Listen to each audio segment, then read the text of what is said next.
Hey, it's time for the semis. Yeah, one more game until the finals, and last year's champion is hosting a semifinal game. The Skyview Bobcats hosting the Ridgeline Riverhawks from down the road here in Smithfield this afternoon in this 4A semifinal playoff game. It's the fourth semifinal appearance in 6 years for the Bobcats, as they have been dominant in 4A. They're 41-7 over the last 5 years.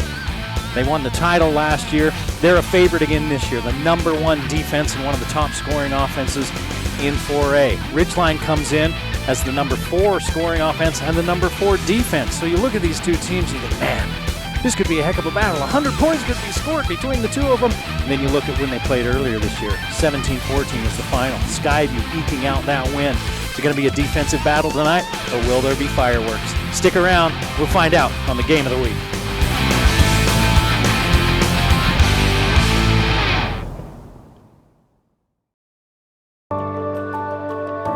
Before even having a kid, I had this vision in my mind of running around with her on my shoulders and going everywhere. But in the state that I was in, that was not a reality. I just felt terrible about myself, just needed the right thing. This place is absolutely stunning. I have an incredible workout for you. Finally got the kickstart I needed, and I got on some incline trainer and lost 35 pounds. The first time I stepped on the incline, I was kind of wowed by it. It started going up and going faster without me even touching it. Here we go. And I loved going along with the trainers around the world. We're getting into our first round of weight training. I'm able to go throughout my day feeling like I've accomplished so much. Whew, this is what it's all about right here. I would run around with my kid out in my front yard. When I would run with her, I mean, we'd get 2 or 3 laps. Now we're doing 20, 30 laps. I'm wearing her out. Let's do it again tomorrow. The incline trainer definitely helps me be the dad I always dreamed of being. Nobody does bacon like Wendy's. And now, we're bringing you the Big Bacon Classic, made with fresh, never frozen beef, topped with hot and crispy bacon. So if you're not getting your bacon cheeseburger from Wendy's, what are you getting?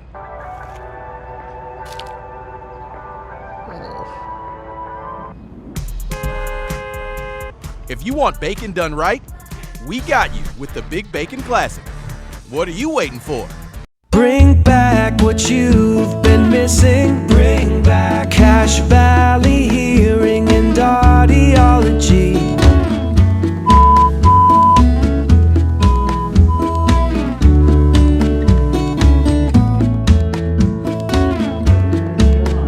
Bring back what you've been missing. Bring back Cache Valley Hearing and Audiology.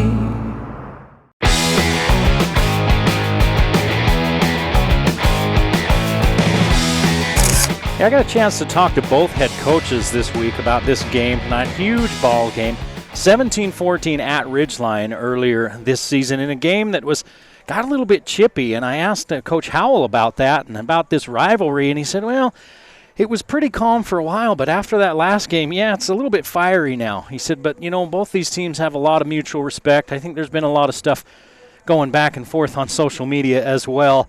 So they're hoping that it can play out here on the field tonight. He said, you know, you make adjustments from that first game. We do what we do. We need to execute.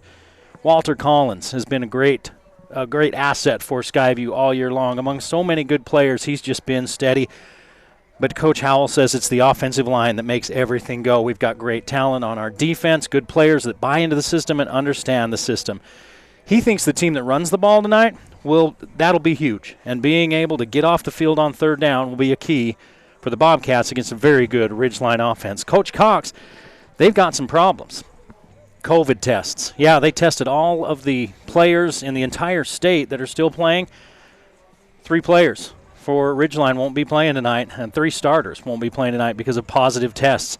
Coach Cox says nobody's going to feel bad for us. We don't feel bad for us. We're going to make this game messy. We're going to try to get some turnovers. And we like, when we're running the ball, we like what we can do with our offense. And he said last week, that Park City game that was so exciting, he said they were so good. He said they maybe were even more physical than Skyview. Their offensive line was unreal. Both coaches with great respect for the other one and the other program. This should be a great game tonight. We're looking forward to watching it on the Game of the Week. Say the word base. Say the word mess.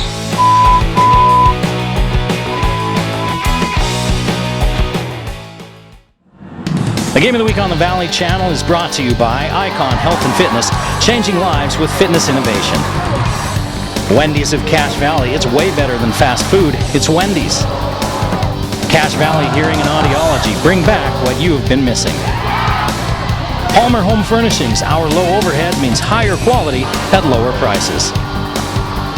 Aspen Dental, get that gorgeous smile you've always wanted. Custom Fence Company, privacy, security, peace of mind. Anderson Seed and Garden, growing better gardeners. The Logo Shop, we logo stuff, all kinds of stuff. KSM means music, music is all we do. The Factory Pizzeria, we're open late after the game. And the Valley Channel, Cache Valley's TV station for over 30 years.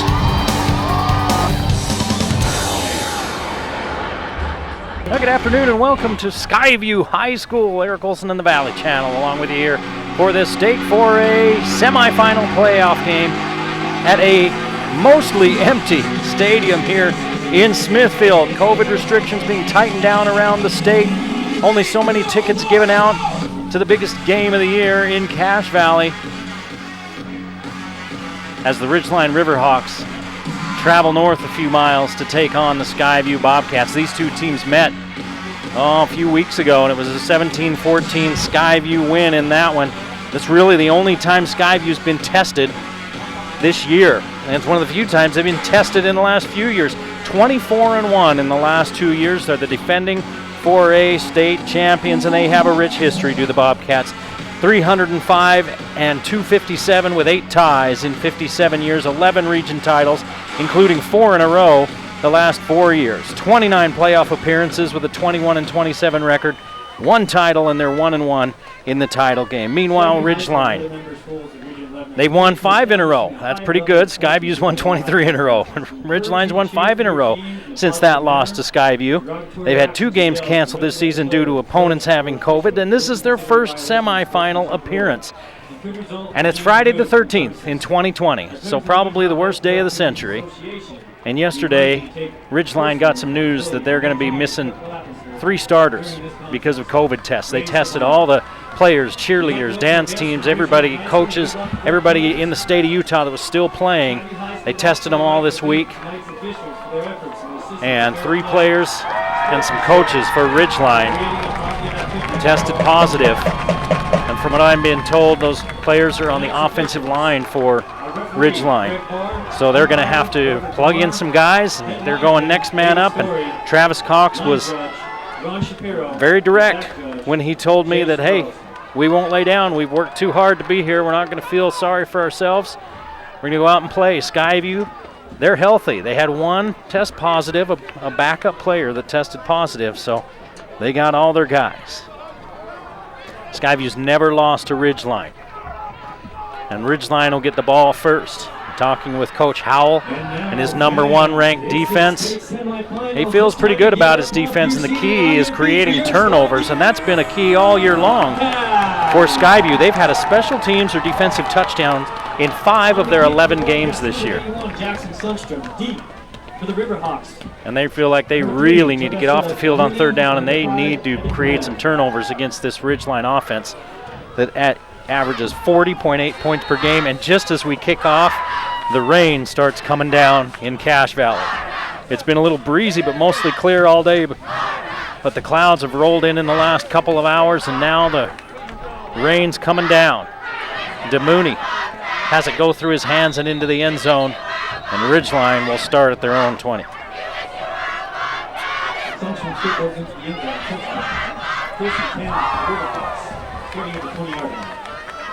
Ridgeline 8-1, 9-1 now after that win last week. #3 in 4A, #15 in all classifications. Caden Cox is the #1 passer yardage-wise in 4A, #2 with touchdowns, 2,663 yards, 29 touchdowns, 70% completion percentage. He had 5 interceptions on the year, 3 in the 3rd quarter last week. And here's a big key to this game. It's the run game for Ridgeline as Noah White picks up 9 yards on 1st down. This is what they were able to do in that earlier game. They were able to run the ball. White's number 3 in 4A in running yardage. 872 yards. He's now got 880, 6 touchdowns.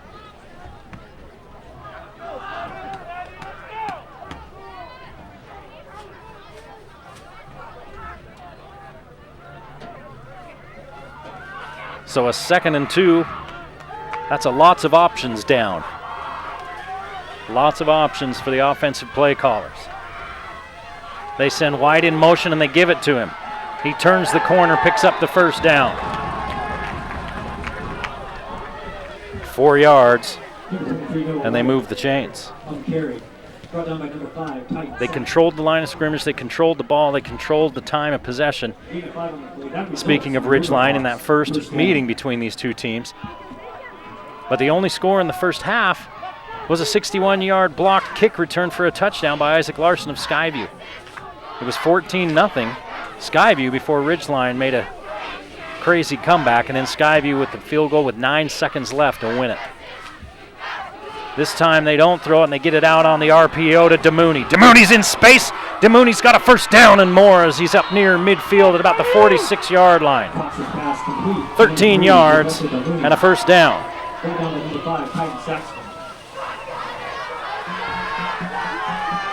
Saxton with the tackle.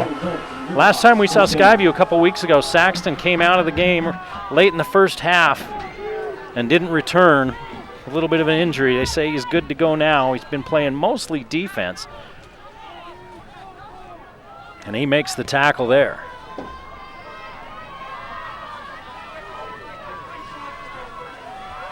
Webb shifts inside. And DeMooney goes in motion. They're going to give it to White. White looking for an opening. Only 1 yard this time as Skyview closes the hole. White on the carry. Brought down by number 83. Luke Bradford. Gain of 1 on the play. 2nd down and 9 for the Riverhawks. They had Eck and White on the field there, and Eck was split out as a receiver. Eck usually replaces White in the backfield as a running back. Eck with that fumble return, 52-yard fumble return for a touchdown last week just before the half to give Ridgeline a little breathing room against Park City. What a game that was. We've played almost 3 minutes of this first quarter.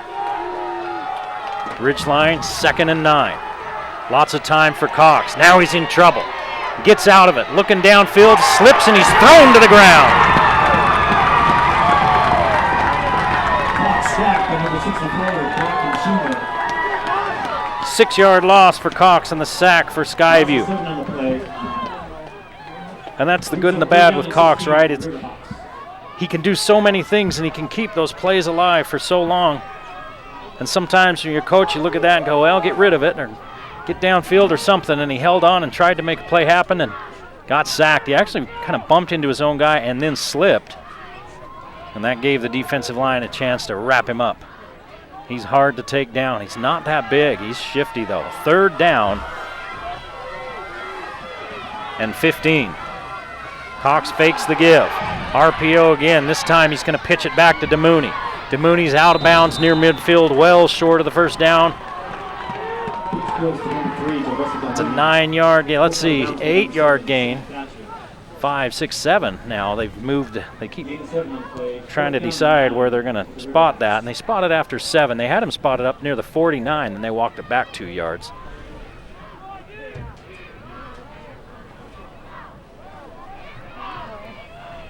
And the offense is still out there. Remember, Cox can punt. They go for it on 4th down plenty. I don't know if you'd want to do it now. First possession of the ball game, 8:21 to play in the first quarter. Ridgeline drive looking like it's coming to an end. And Cox is going to punt it away. High kick that kind of dies and then falls straight down, and White picks it up at about the 33-yard line.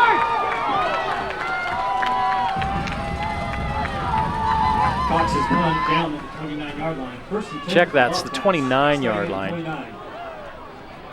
It was 21, 27-yard kick for Cox, and here comes that Skyview offense.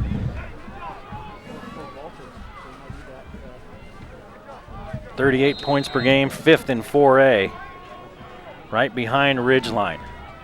So many options and that good offensive line. And Carlson's going to run on first down. Carlson, big quarterback, rushes forward for 8 yards. He's their second leading rusher behind Walter Collins. Collins, 862 yards rushing. That's good for 9th in 4A, 14 touchdowns, which is good for 5th in 4A.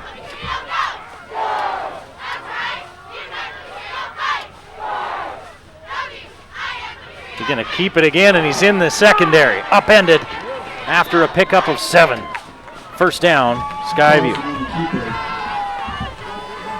So Skyview coming out and playing some smash mouth football. They had Mosier and Collins in the backfield with Carlson. And all 3 of those guys are big. Collins and Mosier are more like bricks in the proverbial outhouse.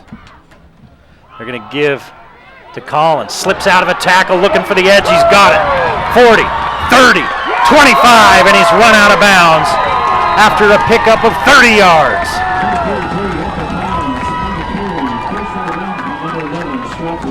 Officially 27. They say he stepped out of bounds at the 28-yard line. And the Bobcats are in business. 7:18 to play in the first quarter. No score in Smithfield. The winner gets the winner of the Pineview Snow Canyon game, which is taking place in St. George a little later. Collins, not much. Booth cuts him down after a yard. Collins on the carry, brought down by number 24, William Booth. No gain on the play. Last time these two teams met, Collins 15 carries, 85 yards. Carlson 15 for 76. They had 156 rushing yards as a team. Speaking of Skyview, last time they played, but only 69 yards passing in that game. It wasn't Carlson's best game. Carlson's going to keep it. Cuts back inside, picks up a couple. Carlson on the keeper. Brought down by number 10, Jackson Hollingsworth. So it's going to be third down. At about 7. Third down and 8 for the Bobcats.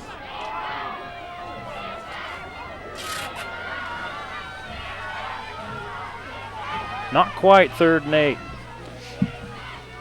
Pretty darn close, though. Collins in the backfield. 3 wide receivers to this side.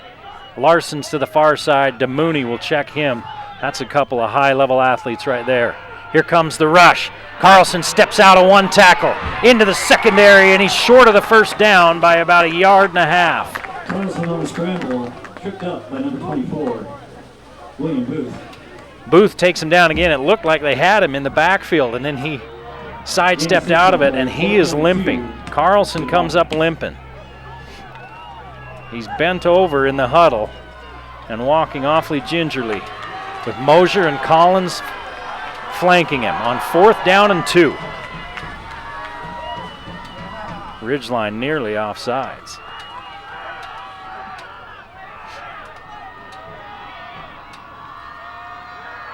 Carlson's going to keep it. He's got the first down as he breaks a tackle at the line of scrimmage, and he picks up 5 yards on 4th down and 2. Gain of 4 on the play. That results in another Skyview. So the Bobcats deep in the red zone at the 16-yard line, looking to draw first blood in this contest. 5 minutes to play in the first quarter. Skyview with their first possession. Ridgeline drove from the 20 to just shy of the midfield before they had to punt. Skyview took this one over about their own 28-yard line as Larson goes in motion. They're going to give to Collins. Collins looking for the edge, turns the corner, leaps over one attempted tackle and picks up 9 yards. Number 33, Walter Collins on carry, picked up by number 11. 3 carries, 37 yards for Collins, 27 yards on his first touch. Second down and 1 for the Bobcats. 2nd and 1 for the Bobcats. And Ridgeline defensively trying to regroup and keep Skyview out of the end zone. Not many teams have been able to do that this year. Ridgeline's been about the only team that has been able to do that. Give to Collins. Somebody takes him low, somebody takes him high, and he's right close to the marker, but he's just short. So no gain. 3rd and a half a yard.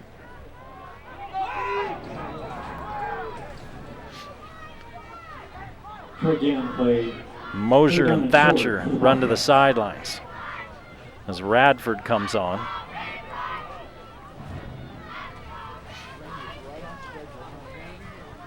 Larson, the receiver to this side. Looks like Nyman to the far side. Up under center. Go, baby! That pile moves all the way down to the 2-yard line. It's a 5-yard gain and a 1st and goal for Skyview. Carlson on the keeper, brought down by number 33, Branson. See if they do it again. Carlson's going to keep it again. That's a huge offensive line, and they're just moving people. And they're going to say 2nd down. Boy, it looked like he was going to just walk into that end zone behind those guys, but they got up under his feet enough that he picked up a yard.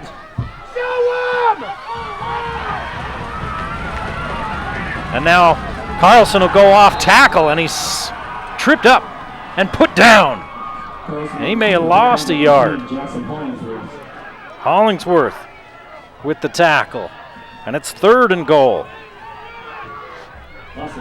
Back at the 3-yard line. I'm going to say he lost a couple of yards. Collins in the backfield with Carlson. 1 wide receiver split to each side. Larson in motion. They're going to give it to him. Turns the corner, hops in for a score. Ike Larson puts Skyview out on top early.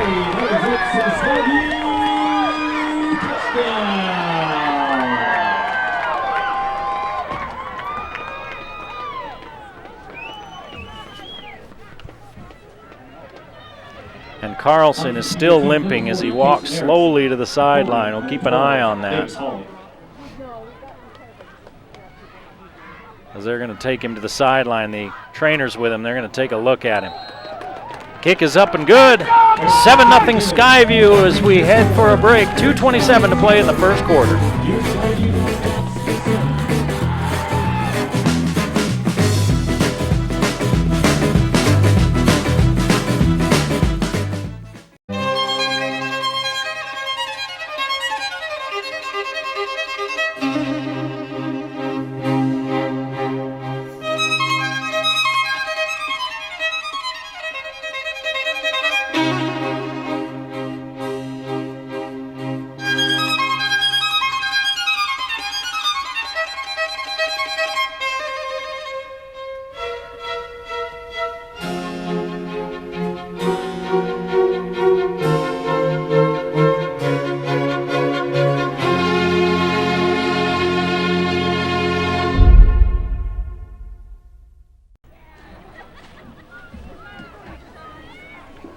On the kick for the Bobcats, 7-0 Skyview. Jackson Sunstrom.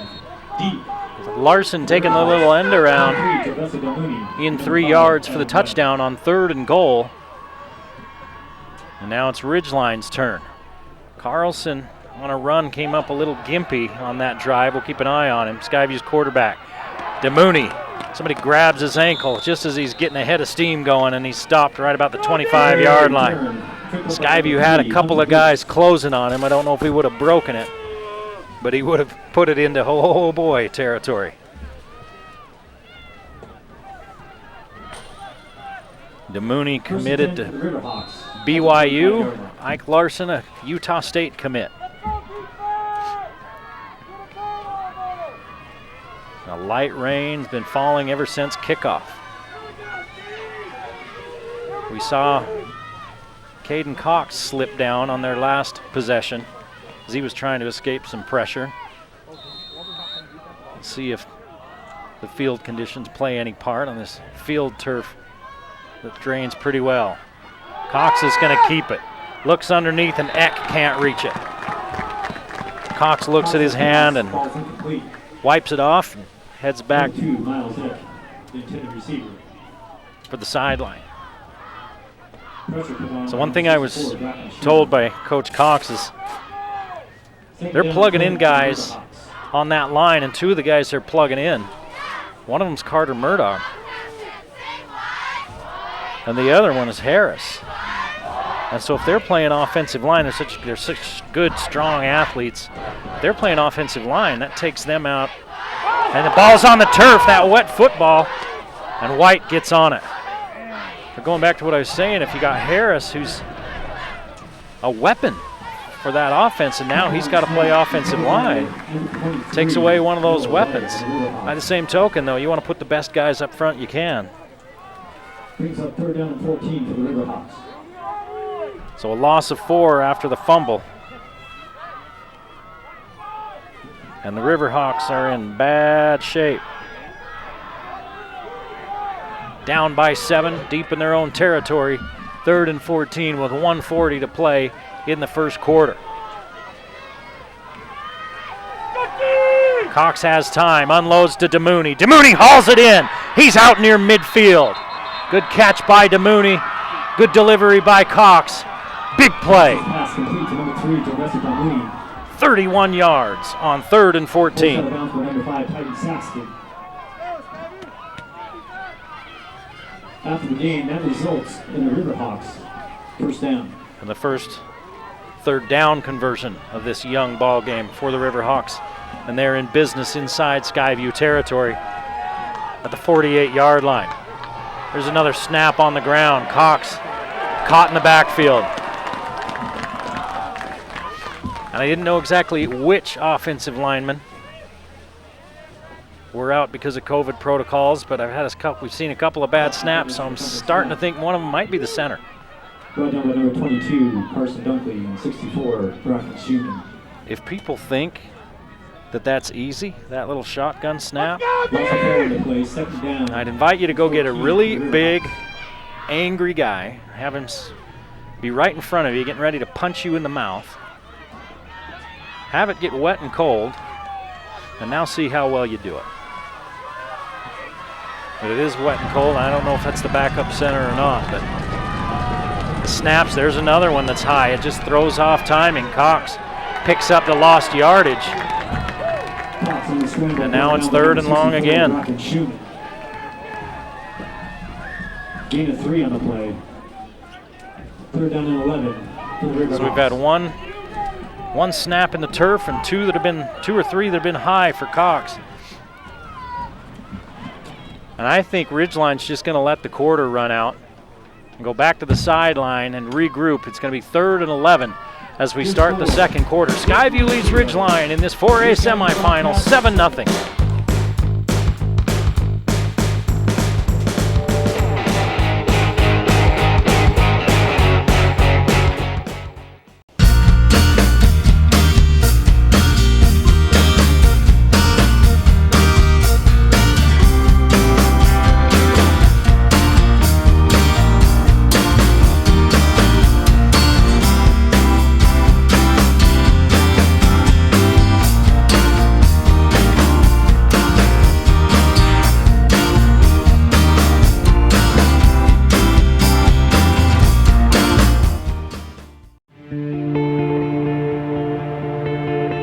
We started Palmer Home Furnishings 17 years ago on 10th West, and we started Mountain Ridge Furniture a couple years ago out here on the highway in Providence. And recently, kind of out of the blue, not really planned, we had somebody purchase our building on 10th West. The result was for us to merge the two businesses and bring it all into one out here in Providence. 3 blocks south of Macy's out here on the highway. You can't miss it. If you drive on the highway in Providence, you can't miss it.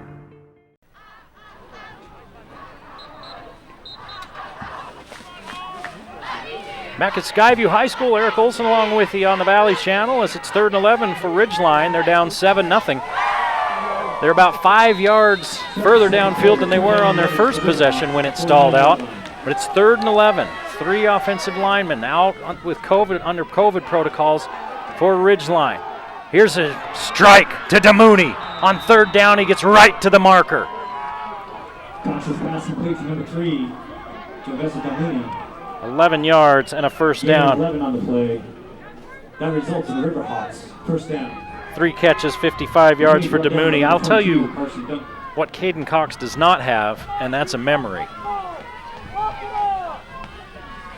Because he had a horrific third quarter last week against Park City. 3 interceptions. He'd only thrown 2 all year.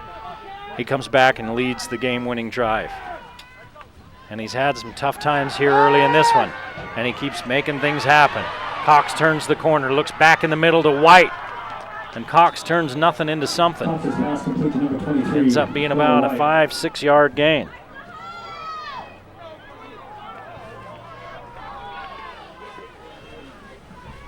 And Cox finally finds a receiver not named DeMooney. Cox is 4 of 5 for 61 yards. As the Riverhawks huddle up. They got no problem huddling up and taking time, trying to keep Skyview offensively off the field. 3 receivers to this near side.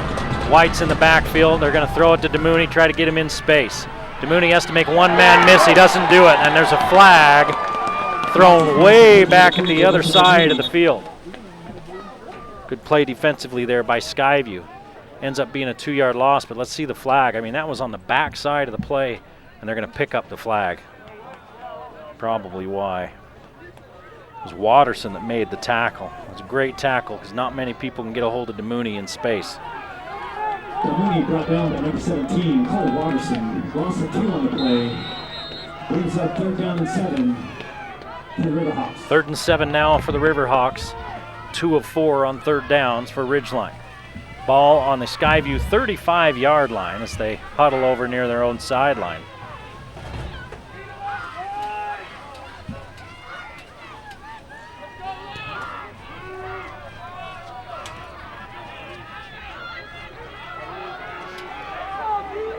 Webb and Eck to the far side, Simmons and White to this side. They're going to give it to White. White cuts it back inside, picks up 2. It'll be 4th down and about 5. Number 83, Luke Bradford. I would imagine at this point of the field that Ridgeline will just go for this one, 4th and 5.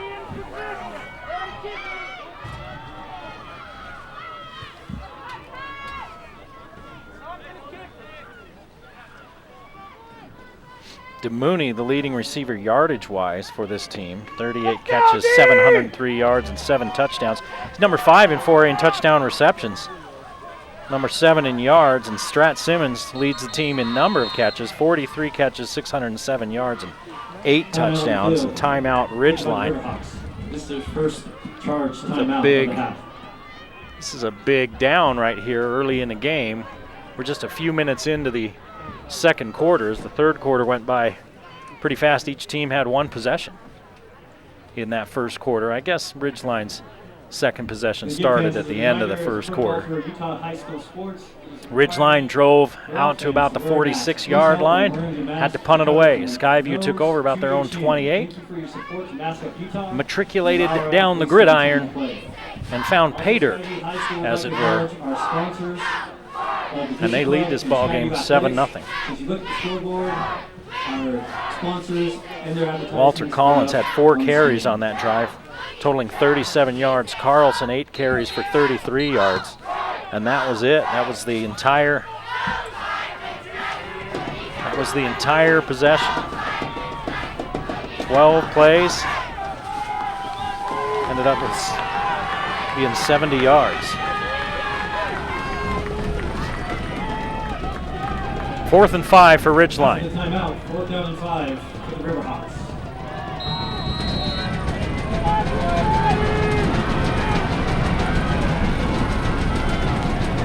Oh, and they moved. Ridgeline moved.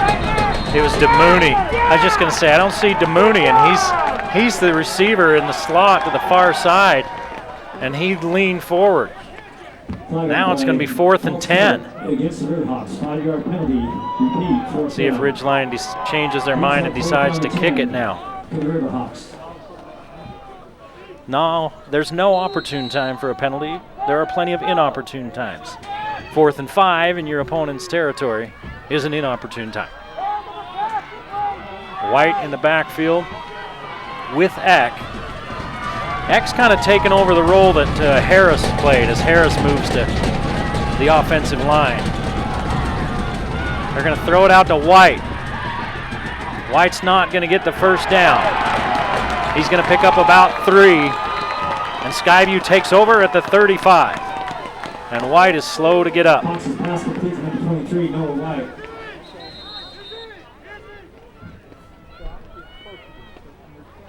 Nice job, boys! 2 catches, 9 yards for White.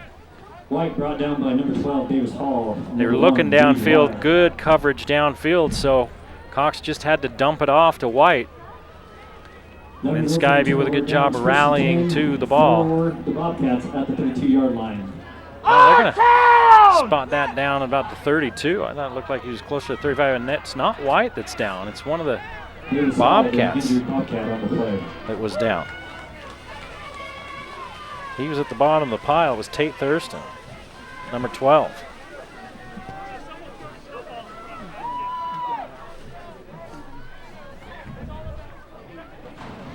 So Ridgeline, a couple of time-consuming drives that stall out.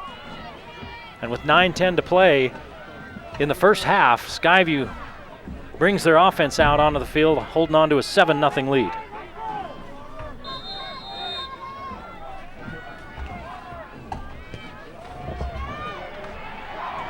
Nothing for Collins as he's caught in the backfield. 4-yard loss. Brought down by number 24, William Booth.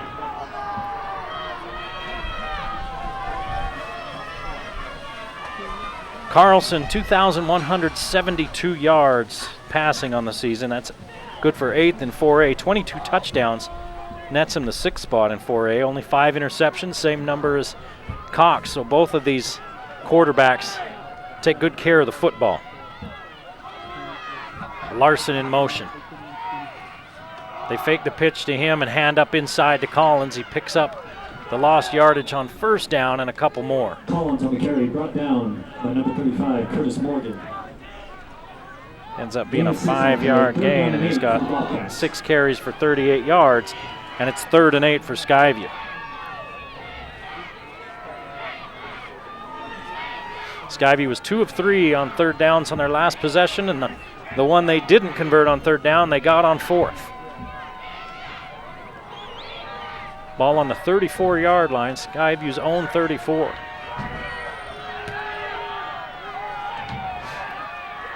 Wide splits for the line as they send Larson in motion and a flag, and they stop play. And Skyview, somebody's moving early.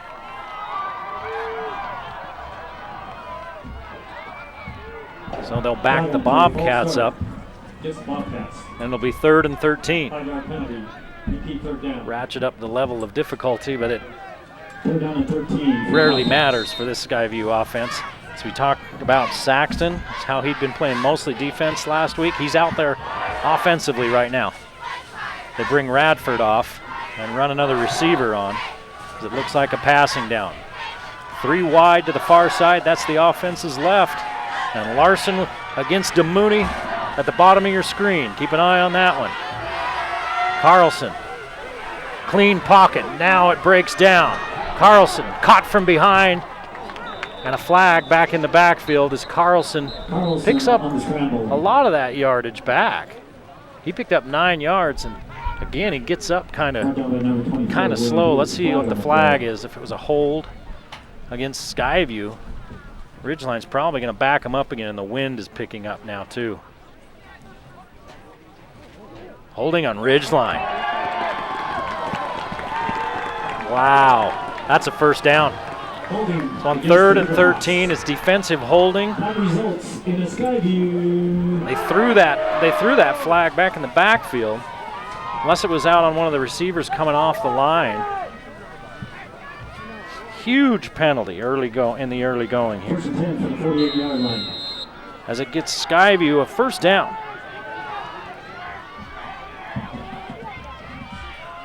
Here's the give to Larson. Larson jumps through a couple of tackle attempts. Number 6, Isaac Larson on the carry. Picks up 6. Brought down by number 33, Branson Jones. Gain of 6 on the play, 2nd down and 4 for the Bobcats. 6:40 to play in this first half, and Skyview These two teams together average 78 points a game. The weather conditions and the way these teams both want to try to run the ball, I don't think we're going to get there on the over-under. Collins sticks his head in and burrows forward for a yard. It's been tougher sledding for Collins since that first carry. He had 27 yards on his first carry. Then he went 1-9-0, -4, 5-1. 3rd down and 3 for the Wildcats. So Ridgeline, their front's kind of settled in a little more after that first possession, and it's 3rd down and 3.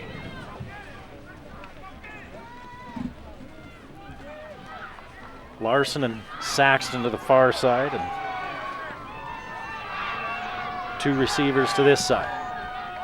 Larson motions to the backfield. They're looking back the other way, and Collins can't come up with it. Booth saw it, and Booth was closing fast, and then he tripped and fell right flat on his face. And if Collins can come up with that, he may be able to run into Logan and get a burger and bring it back. Huge break. For the Wildcats. Huge break for Ridgeline. And Erickson, no, that's Carlson on the punt. Erickson, the place kicker. On 4th down and 3 at the Ridgeline 45-yard line, Skyview's going to kick it away into a pretty steady drizzle. High kick, and DeMooney's just going to get away. This one's going to roll and keep rolling down to the 6-yard line, and that's where Ridgeline will take over. They trail 7-0, 5:32 to play in this fast-moving first half. At the 7-yard line. 1st and 10 for The winner gets the Pineview Snow Canyon winner. That game being played down in St. George later this evening.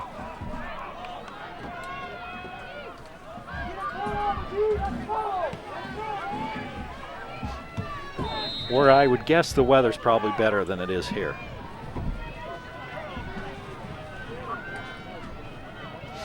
Cache Valley in November. Cold enough to let you know you're alive. White up into a hole, hops to his right, picks up yardage out to about the 11-yard line. So gain of about 4. Gain of 3 on the play. 2nd down and 7 for the Wildcats. 5 carries, 20 yards for White. Cox has 4 carries for -9. He's been sacked 3 times. Well, one time you wouldn't call it a sack. He was running the ball. White is behind Cox, and they give it to him after they sent DeMooney in motion. And White's up near the 1st down marker. He needed 6, and I think he got it. 1st down. White on the carry, brought down by number 4, Truman Moser. 22, Carson Duncan. Mosier takes him down. Gain of 6 on the play. That results in the Riverhawks 1st down. And Ridgeline with a little bit of breathing room now as they're out to the 17-yard line. Trailing 7-0 with 4.5 minutes to play in the first half and a running clock. 3 wide to the right.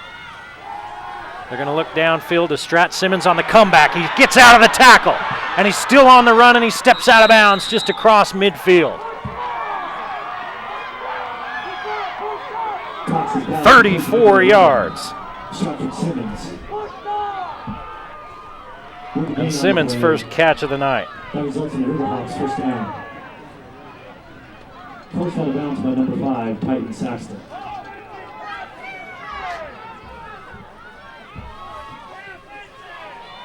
And so Ridgeline flips the field.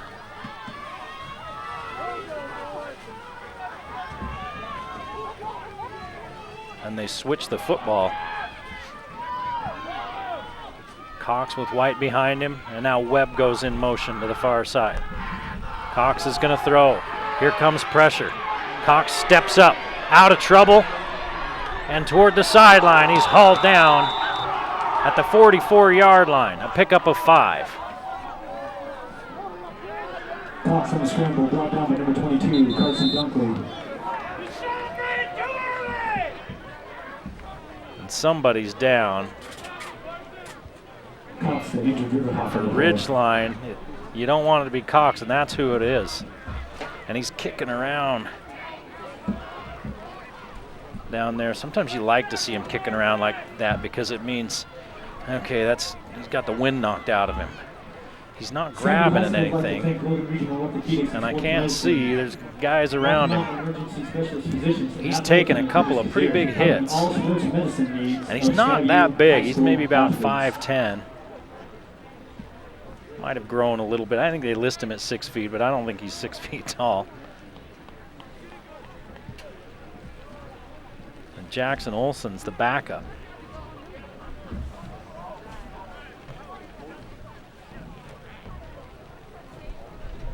So everybody holding their breath on that Ridgeline sideline. Olsen's a sophomore. They're already missing multiple starters. 60% of their offensive line because of the COVID protocols. And now the state's leading passer for yardage is laying on the ground.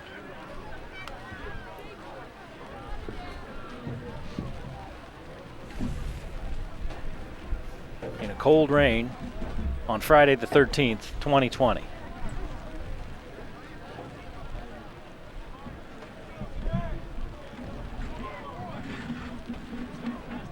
Well, while we wait to see what's going on down there, I'll mention the playoff payoff going on at Palmer Home Furnishings. Palmer Home Furnishings having that playoff payoff. You go in and you buy something, they give you basically like a raffle ticket.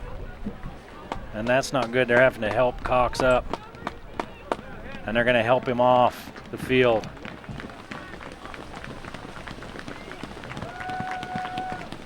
And he's not putting much weight on that right leg. Oh boy. He's not putting any weight on that right leg.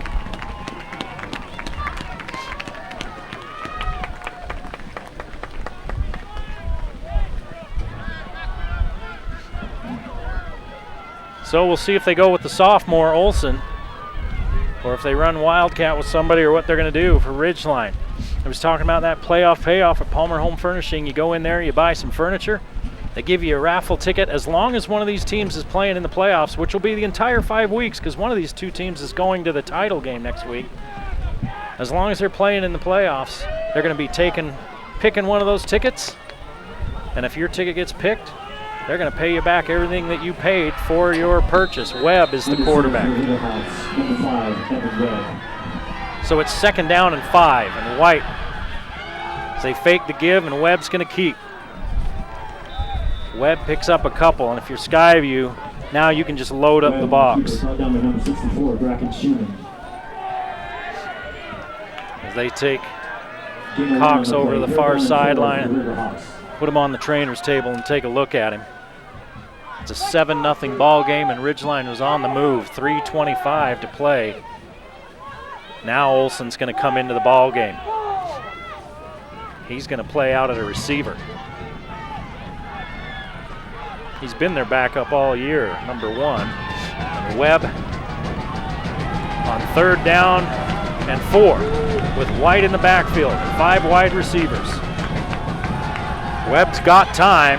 Now he's in trouble as they try to throw the screen, and a flag in the backfield as they rough him.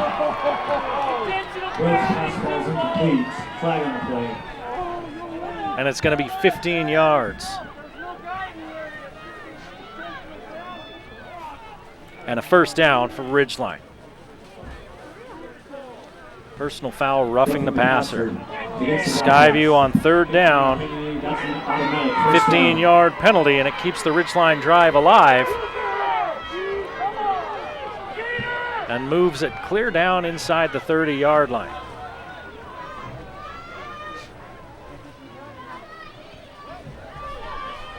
It's at the 28. 28-yard line.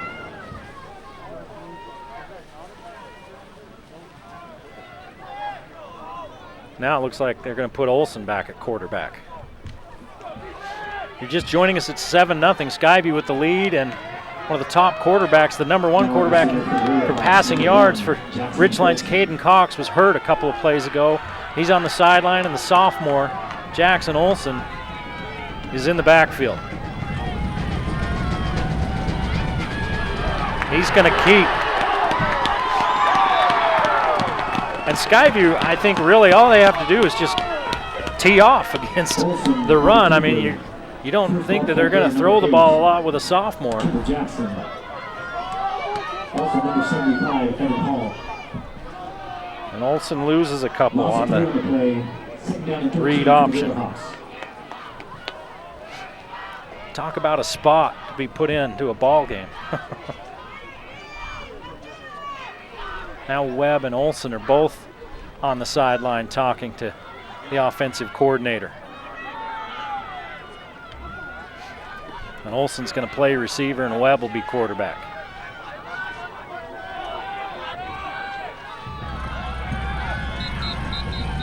Too much time. They went over to the sideline to talk about it. They talked about it for a long time, then they came back and picked up a penalty. And Ridgeline's going to keep on backing up. Brings up 2nd down and 18. Well, you hate to see it, a game of this magnitude, and it's been nobody on the other side feels bad for Ridgeline.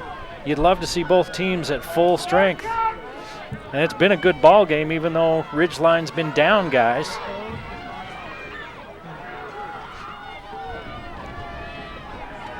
But Skyview's so good, they don't need any help.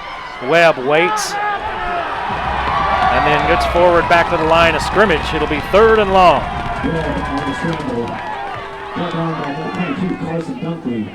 And number 64, Bracken Schumann. 3 of 5 on 3rd downs for Ridgeline. And this one is going to be 3rd and a lot. They're at the 36-yard line. It's going to be 3rd and 17, almost 18. They're playing with backup quarterbacks. And with 3 out of their 5 starting offensive linemen missing, or Ridgeline. And they're looking at the number 1 scoring defense in high school football, in 4A high school football, Skyview, and they got to pick up 18 yards on 3rd down. Other than that, everything's fine. Ridgeline's 31-24 all time. This is their 5th year. They've had 4 playoff appearances in those 5 years and a 5-3 overall record in the playoffs. It's a thriller last week, a 42-35 win over Park City, the game-winning touchdown pass with 7 seconds left.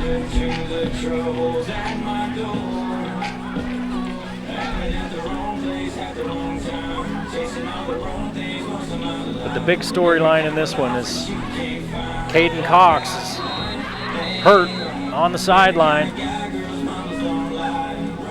for Ridgeline. He's their dual threat quarterback. He can run and throw. He's done it mostly throwing, and when I say run, I don't mean running like a running back. I mean keeping plays alive. And he had to be helped off the field after about a 5-yard run.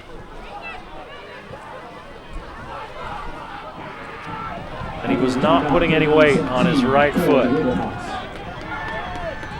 He's kind of kicking his feet, so you hope that all it was just it knocked the wind out of him, but it was a leg injury.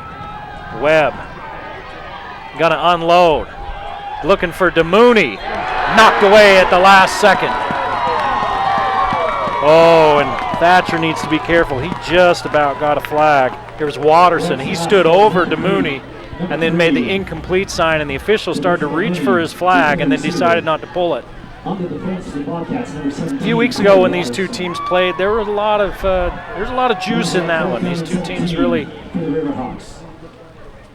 there's a little bit of acrimony because there's 2 ex-coaches on this sideline, on the Skyview sideline that used to be coaches at Ridgeline, and on 4th down, Olson's back 7 yards deep at quarterback. See if they throw it or if he kicks it. He's going to punt it. Good kick. Oh, can DeMooney get there before it gets to the end zone? He cannot.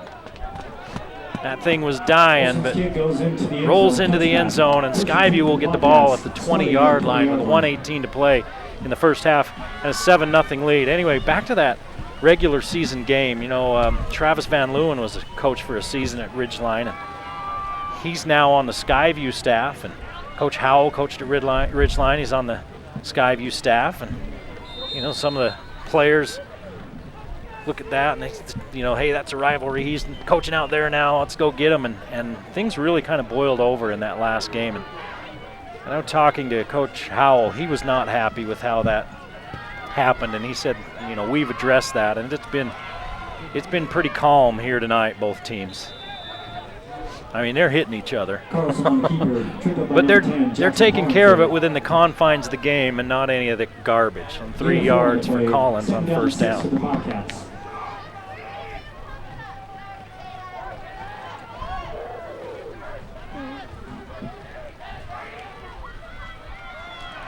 Carlson, a lot of time over the middle, nearly picked off by Webb. He leads his team in picks with 5, and he had that one in his mitts, and he couldn't haul it in.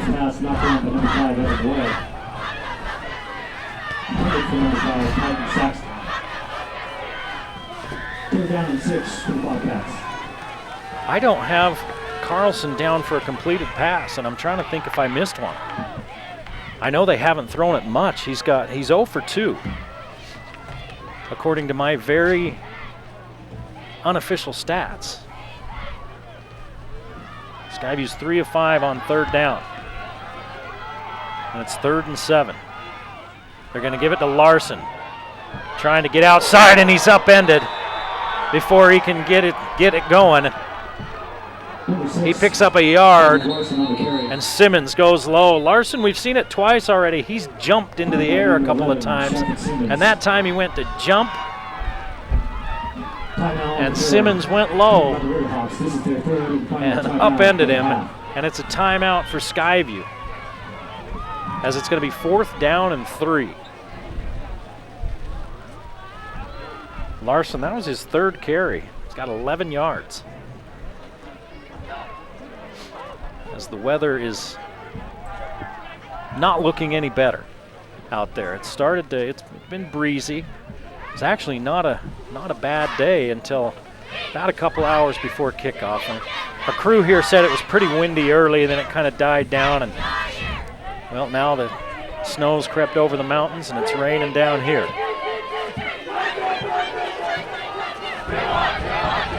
And it's turned into playoff football.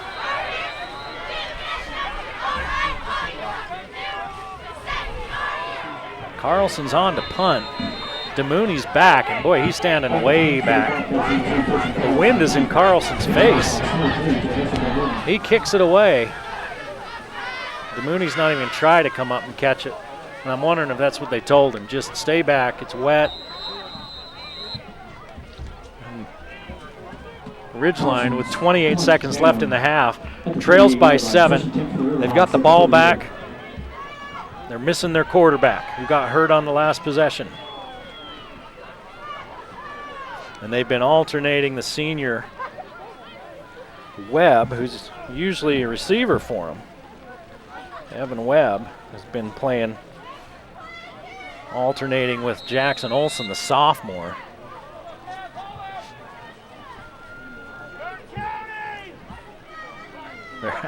They're asking the sophomore to grow up in a hurry. And Olson's playing receiver now. Let's see if they just maybe settle on keeping Webb back there.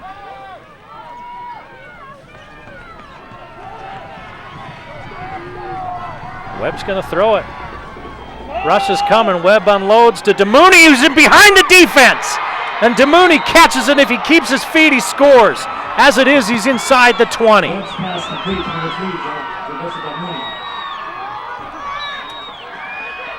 44 yards. And then they just kill it.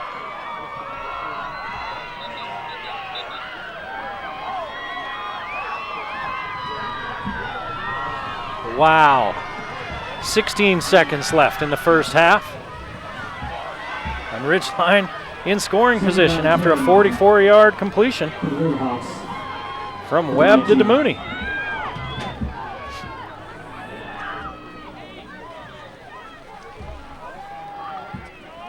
DeMooney is at 97 yards on 5 catches.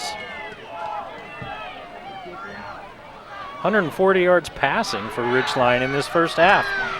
So the heck with the rain, they're going to throw the football.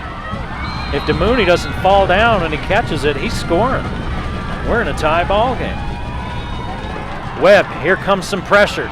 Rolls out of the pocket, he's going to unload. DeMooney's down there. The safety comes over and drops it. Looked like he had it picked off and he dropped it. Skyview might be lucky they didn't get a pass interference, as the receiver was turned and jumping looking for the ball, and the defensive back had his hands up with 11.6 seconds on the clock in the first half. The defensive back just had his hands in his face.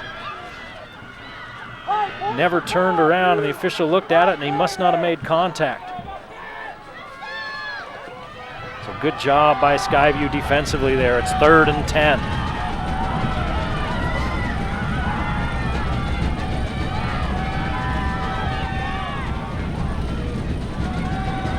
Four wide receivers for Webb. Here comes the blitz. Webb steps up, waits. DeMooney to the end zone. This time it's almost picked off by the other corner, Thatcher, and he can't haul it in. I mean, Webb's just looking for DeMooney. And with 5 ticks on the clock and it's 4th down, this is within Murdoch's range. The wind's behind him, but it's swirling a little bit and it's wet. And I talked to Coach Cox earlier today, and he has a lot of faith in his kicker. He says he's a good kicker. He says, but so many things have to go just right in high school to kick field goals. And you might as well shoot your shot, because there's no tomorrow. Webb on 4th down, throws it nowhere. And with 1.2 seconds left in the first half, Ridgeline comes up empty. Skyview with a 7-0 lead. Let's see if they run a play or if they just take a knee. Webb threw about an 11-yard out, and nobody was out there. The closest player was back inside the 5, but way more inside than the boundary to where it was thrown to. Talking about quarterbacks, Carlson with a noticeable limp. So he's playing gimpy, and Cox is out. And Carlson actually has to hop and then step back to kneel down. He couldn't just kneel down. Big storylines here as you got a couple of hurt quarterbacks, and Skyview with a 7-0 lead as we head to the locker room. You're watching the Game of the Week on the Valley Channel.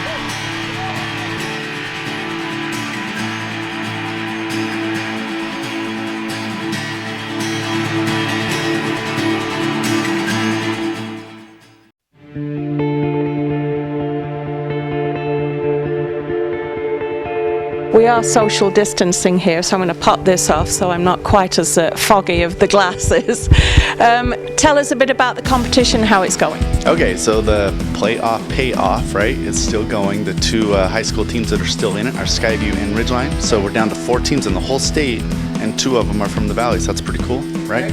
So they play each other this week, actually, at Skyview. So should be a great football game for the community to watch and rally after their team and go support. So, but anyway, every week we pick out a winner of free furniture. You come in, you buy your furniture, you fill out a ticket. At the end of the week, we pick one out, and whoever that is gets that piece of furniture for free for playing. So it's been really cool. This is our 3rd week right now.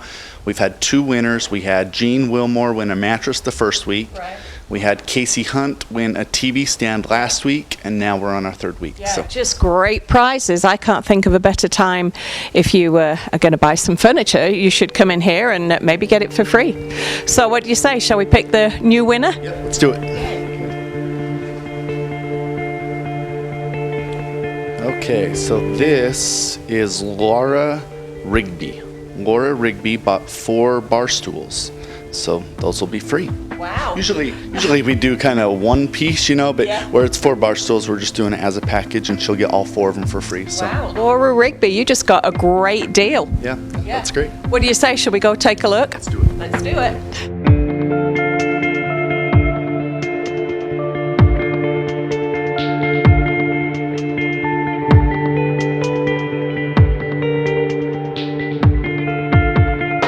this is the fabulous, well, one of 4 bar stools that Laura, you did good, just one for free. Yeah, great bar stool. We sold these for years and years. They're kind of everywhere you go, just that solid wood they call saddle bar stools. And yeah, she won 4 of them, so she got a few $100s worth of bar stools there for free. It's pretty good deal. Pretty nice deal. So you can't beat the time to come in, because you're going to do this again next week. Yep. Yeah, at least one more, possibly 2 weeks. It's a fabulous time to come in. And speaking of time going by, we are rapidly approaching the holidays when people may be able to gather. If things go all right. And what better way to do that than around a brand new table? And you've got some beauts here, don't you? Yeah, there's some great tables. There's this live edge table right here that's really popular. Favorite. Just a great big, fits 10 or so people and has a bench option, and big solid heavy table, or the the one over here that is more that grayish tone wood. The grays are so popular right now in everybody's homes. That one has the 24 inches of butterfly leaves, which gives you a ton of, just the ability to have a little small table or a really big table, and then you don't have to store it anywhere. It just stores in the table. Really popular table. Or the white look, the more modern look. The trends are super popular right now, and they that particular table especially has been a great seller for us the last few weeks, getting ready for Thanksgiving and Christmas. So just a bunch of really good deals, good tables. I feel like that's with the move. That is one thing we really improved on, was getting more tables. That's always the thing we neglected over on at the other store on 10th West, is tables. And now we feel like we got a bunch, and we got 4 or 5 that just it's hard to keep them in stock. So well, just maybe you just didn't have that much room. And now you've got a huge layout here. People can definitely come in, walk around, sit down. You're not going to find a better deal, and especially maybe you'll get something free. Brett, tell us where we are. Okay, we're at 1670 South, Highway 165 in Providence. We're just south of Big O Tires, or 3 blocks south of Macy's, if you know where that is. Yep, everybody knows where Macy's is. Come on down. A great time to get some new furniture, whatever your heart desires. Rustic, farmhouse, very formal, whatever you like, here at Palmer Home Furnishings. Thanks, Brett. Thank you.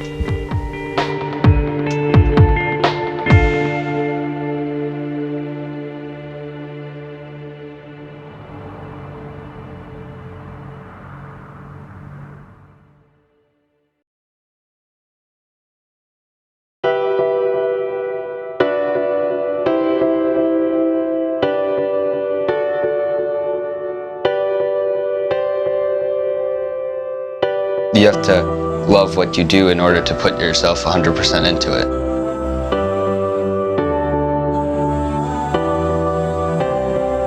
When I was in the hospital for several weeks, I always said to myself, while I am here, I can do what I want, and I want to do what I can. He had an arteriovascular malformation. It was in the part of the brain that deals with vision. When we went to the hospital and they did a CAT scan, they immediately saw that it was quite serious. It was very scary for a while. I couldn't see from the side. It seemed like I'd lost all my peripheral vision. There's nothing worse than seeing your child sick in the hospital. There's nothing worse. But I think it really helped to define him. Because of this vision cut, he felt like he had blinders on. It gave him the drive and the desire to look more broadly in everything that he does. Tennis really came about from that, because tennis was one of the few sports that I was cleared to play. I just hit hundreds and maybe even thousands of balls that summer. If you try your best, then no one can ever knock you for anything.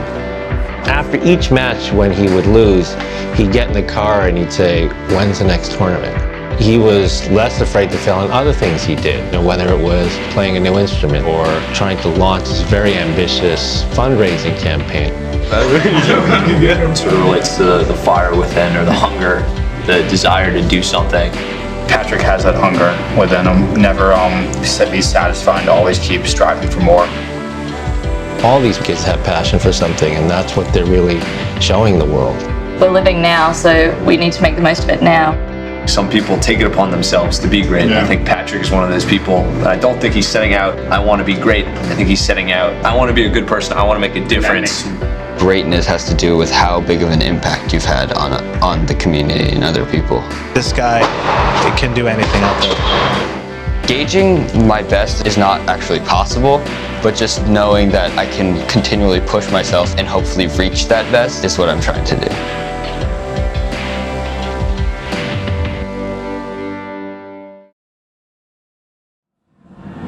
The Game of the Week on the Valley Channel is brought to you by Icon Health and Fitness, changing lives with fitness innovation. Wendy's of Cache Valley, it's way better than fast food, it's Wendy's. Cache Valley Hearing and Audiology, bring back what you have been missing. Palmer Home Furnishings, our low overhead means higher quality at lower prices. Aspen Dental, get that gorgeous smile you've always wanted. Custom Fence Company, privacy, security, peace of mind. Anderson Seed and Garden, growing better gardeners. The Logo Shop, we logo stuff, all kinds of stuff. KSM means music, music is all we do. The Factory Pizzeria, we're open late after the game. And the Valley Channel, Cache Valley's TV station for over 30 years.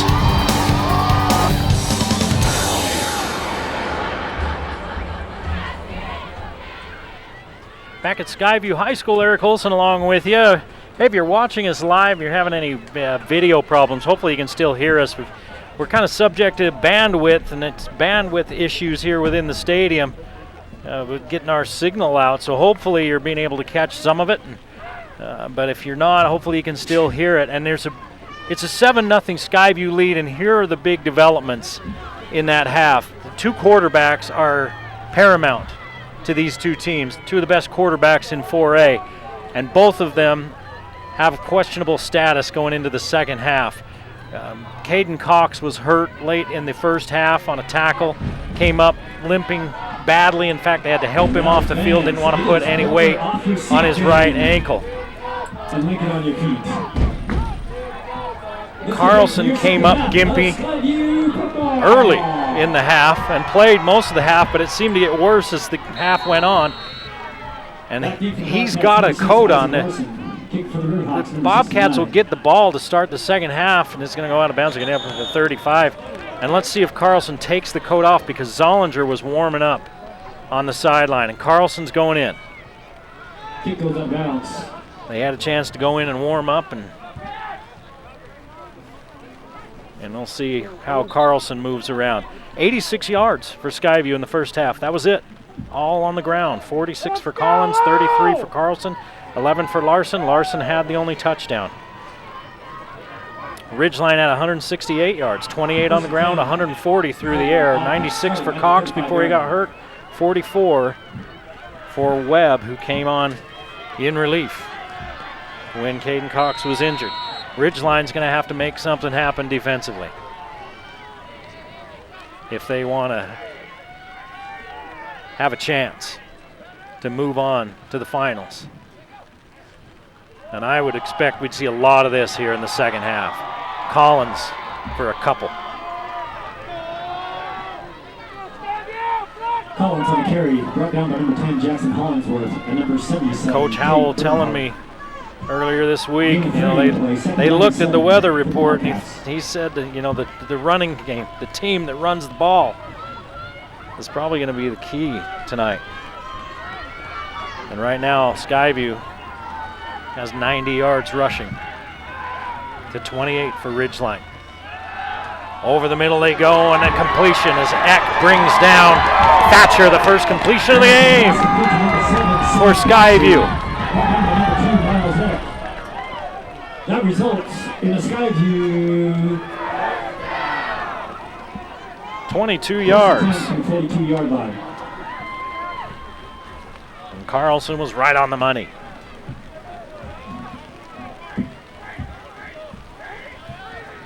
Larson to the near side. He's going to match up with Webb. Carlson's going to hand it off to Collins. Kind of got tripped up by Hollingsworth as he took the handoff. Hollingsworth knifing into the backfield, and it's a 1-yard gain for Collins. 10 carries, 49 yards for Collins.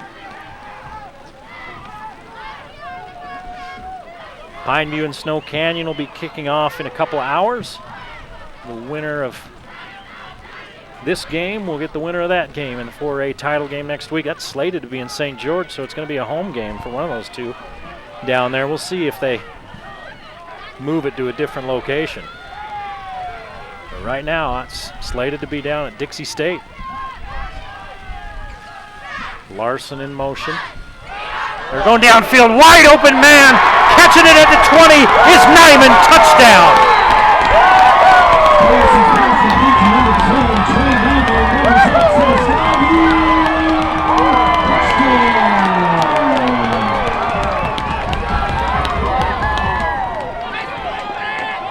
Carlson 2 for 2 in the third quarter for 63 yards and a touchdown.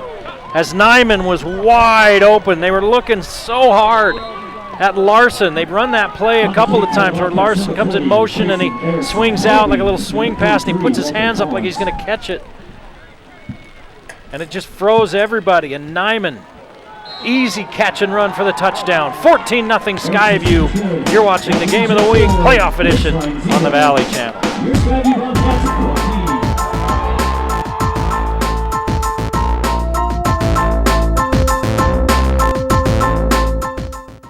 Over the period of time, my hearing became worse and worse.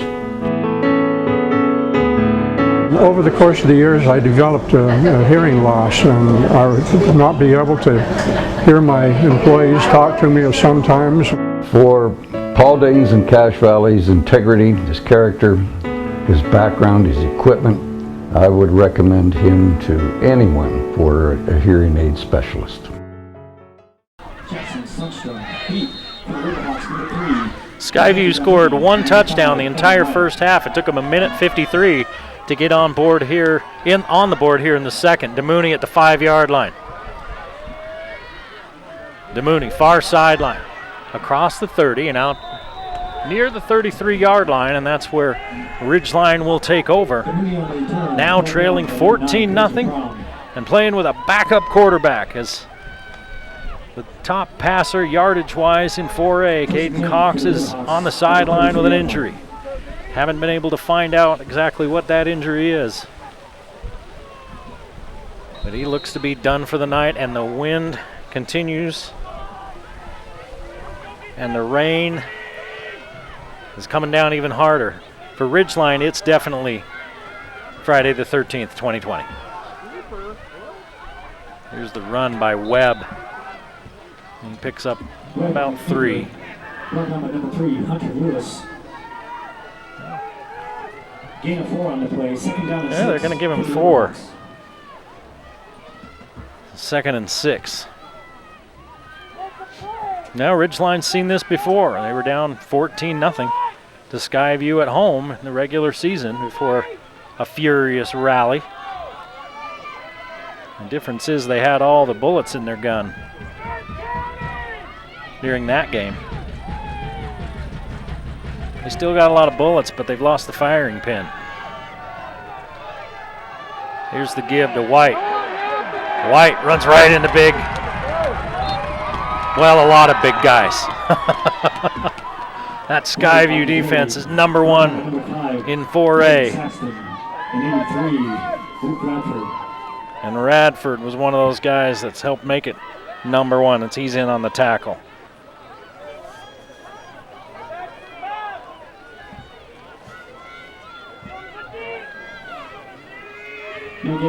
White lost a yard. 3rd down and 6 for the Riverhawks. 3rd and 7.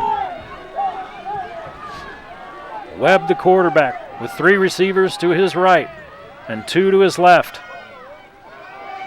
5-man rush. They get it out quick to White, and he drops it. Webb's pass falls incomplete to the receiver, number 23, Noah White. Brings up. So now it's 4th down for the Riverhawks. And 6. Nice job, D!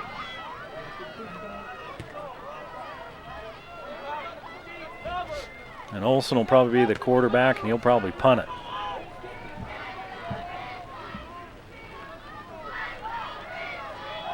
In fact, he's going to line up a little deeper as a punter, even though this is a regular formation on 4th and 6 for Ridgeline. They trail 14-0. And Skyview wants a timeout. They were short a player. Timeout on the field. Taken by Skyview. This is the first charge timeout. Well, Skyview's taking that time out early to kind of regroup. It's the rain starts to come down even harder.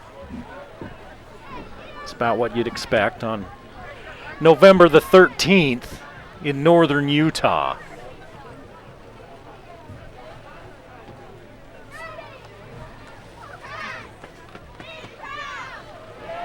Been a great season for both of these teams. Skyview 23 in a row. Ridgeline with only one loss, and that one a 3-point loss to Skyview. But only one can go on. Skyview's only given up 12 points a game, and they haven't given up any tonight.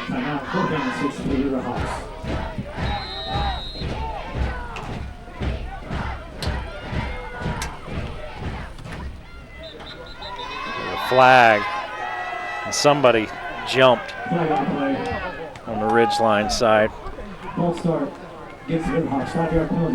It's all just kind of unraveling for Ridgeline. They made a lot of little mistakes like that at bad times. Playing without some players, it can snowball in a hurry. And Olsen will be punting into a driving rain and some wind, and it's blocked. They walked the blocker right back into his lap and blocked it. And a flag as the ball's recovered by Ridgeline at the 1, but it'll be Skyview's at the 1, and now we got some business going on in the back of the end zone. I'll tell you what, that's really what you don't want, because I talked to a lot of people about that game earlier in the year and some of the things that went on, and people were embarrassed, really. That's the word that I heard used more than once, is it was an embarrassing display. And you don't want that to get started again. So it's a personal foul against Skyview. But it's going to be post-possession. But that's the first time tonight that we've seen any little extra stuff happen. So both teams have reined it in. And I asked Coach Howell about it. I didn't get a chance to ask Coach Cox about that. And Coach Howell said that, we saw some, we were not happy with some of those things that happened, and we addressed them.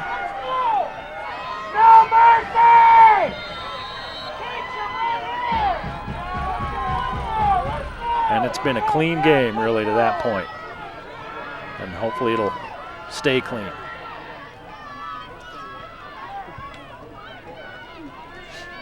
Skyview with a chance, really, to take this game right by the throat. They've got control of it now, but they can really make it tough on Ridgeline as Collins sticks his head into a pile and picks up 3. He's been so steady this year.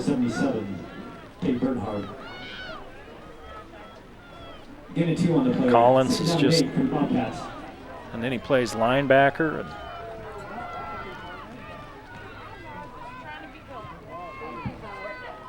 so many weapons for this team. Radford's going to come in. He comes on late as he replaces Thatcher. 2nd and 7. Hand it to Collins again. Collins down to the 10-yard line. It's going to be 3rd and about 3 as he's just shy of the 10-yard line. 12 carries, 56 yards for Collins.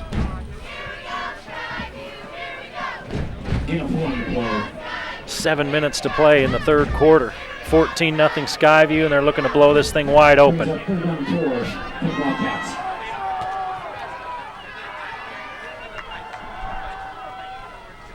Now Skyview looking to the sideline. A couple of them raising their hands like, wait, what's the play?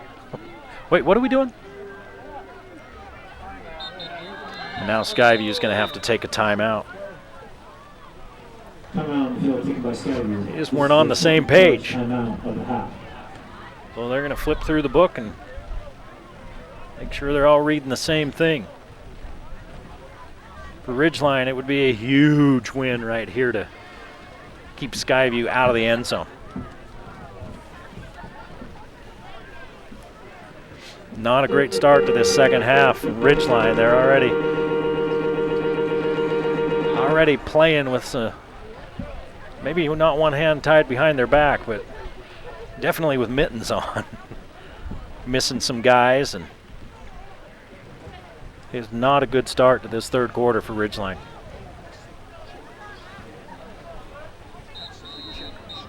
Let's go, boys! Now the Bobcats trot back out. 3rd and 3 for Skyview. After the timeout, they're down 4 for the Bobcats. Larson to this side, Saxon and one other receiver to the far side. They're going for Larson in the end zone, hauls it in. Touchdown. 11 yards and a 3-score lead for the Bobcats.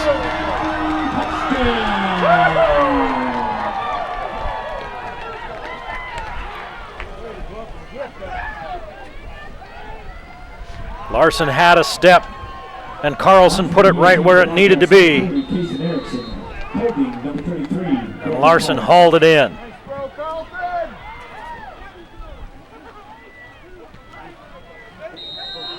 Kicks up and good, and it's 21-0 Skyview.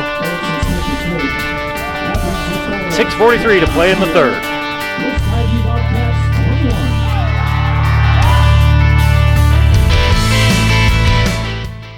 Bring back what you've been missing. Bring back Cache Valley Hearing and Audiology.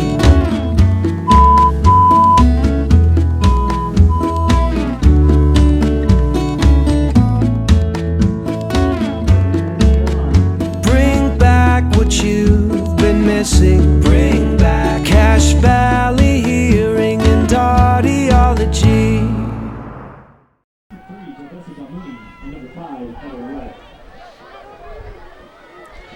21-0 now as Skyview scores on their first 2 possessions of this second half. Return out near the 25 to about the 23, and that's where Ridgeline takes over now, trailing 21-0. Number 22, Carson Dunkley, and number 17, Cole Watterson.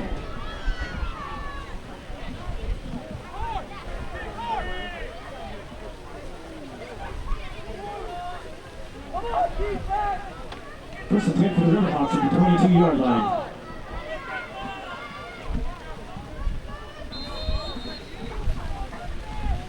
On town!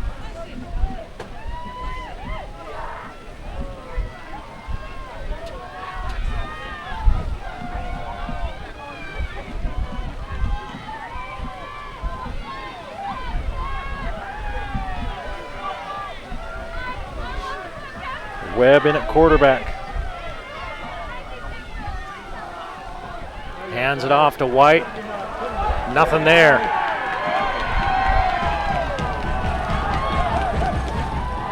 White on the carry. Brought down by a clouder of Bobcats.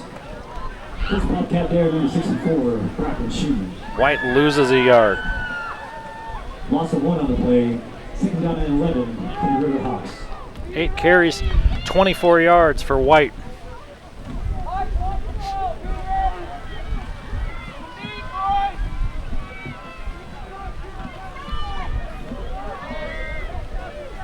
Three receivers to this near side, Olson, DeMooney, and Simmons. And 1 receiver to the far side. Webb's gonna bail out. Webb tripped up after a gain of about 8. 3rd and 3.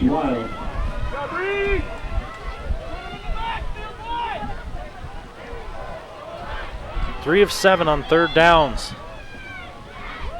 for the Riverhawks.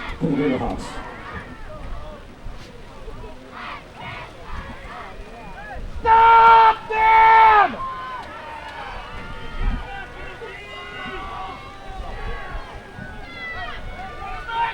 Simmons, the lone receiver to the near side, as White is in the backfield with Eck. White breaks a tackle. White across the 35 up to the 38-yard line. White on the carry. 9 yards on third down. Peyton Saxton and number 1, Reed Wild. The result of the game is the Riverhawks first down.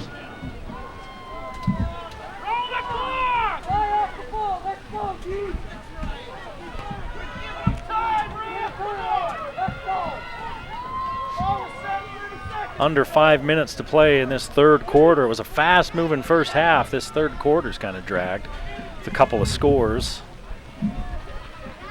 and a couple of penalties. And Webb's going to keep it. Webb looking for an opening, picks up 3.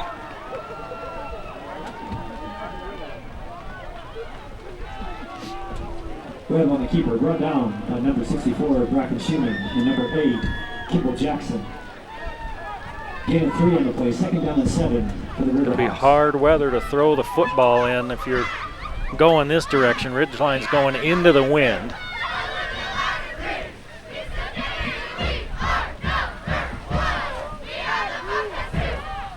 It's rained the entire game, and it's picked up quite a bit here in the third quarter.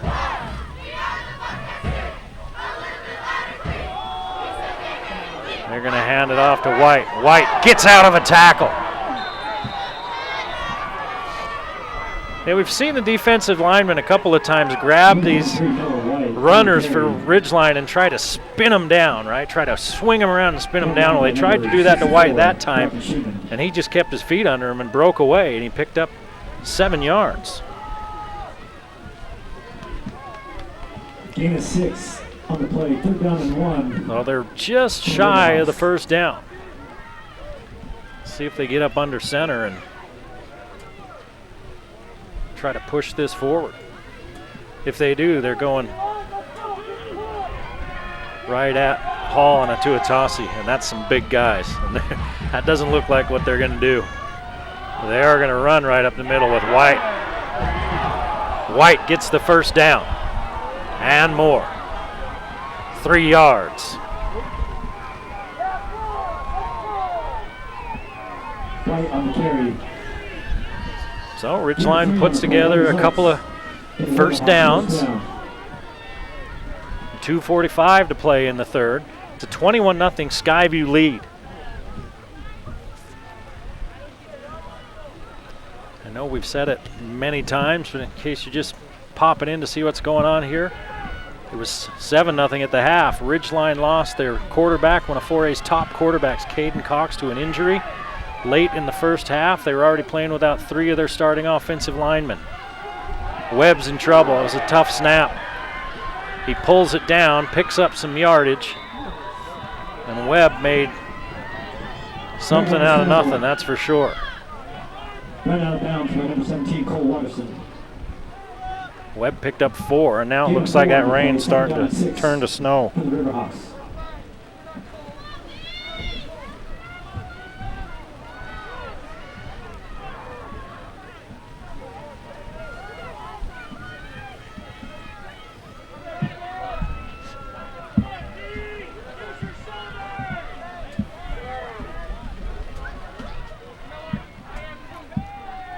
.2:15 to play here in this third quarter. Look out, Webb's in trouble, and down he goes. 14-yard loss on the sack.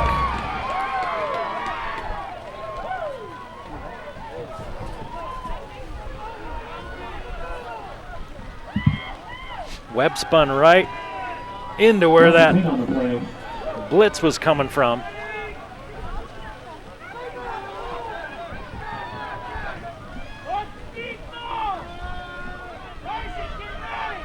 Third down and 18. Third and many for Ridgeline. As we're under a minute and a half to play in the third. It's third about 17. Webb's got time, looks over the middle of Olsen, and it skips through his hands and incomplete. That pass falls incomplete. Number 1, Jackson Olsen, the intended receiver on the play. Brings up fourth down and 18. for the Riverhawks. So now it's 4th and 18. Ridgeline picks up a couple of first downs, and then they take a big sack on 2nd down, an incomplete pass on 3rd. And with 1:16 to play in the 3rd quarter, the timeout on the field called by Ridgeline. This is their first charge timeout of the half. Taking their first timeout of the half. Speaking of the Riverhawks.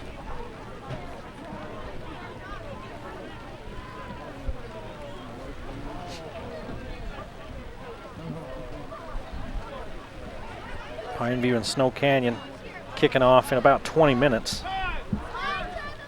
In 5A in the semifinals, Timpview is shutting out Salem Hills 37-0. We saw Salem Hills early in the season against Mountain Crest. Salem Hills put a whooping on them.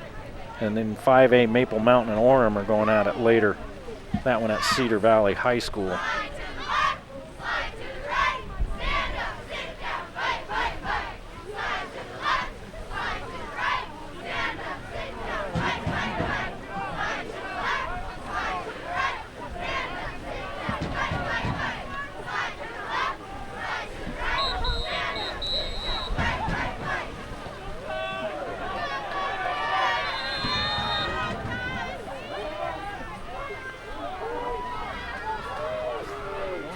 All right, 4th down.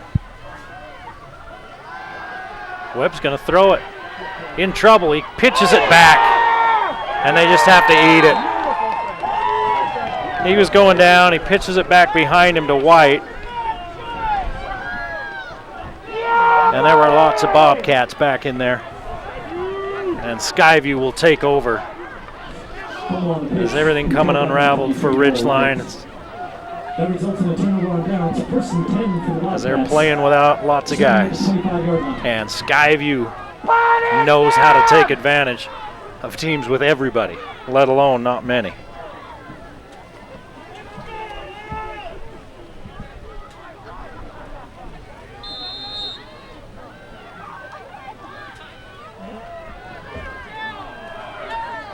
Not much. There's the Ridgeline defense still playing.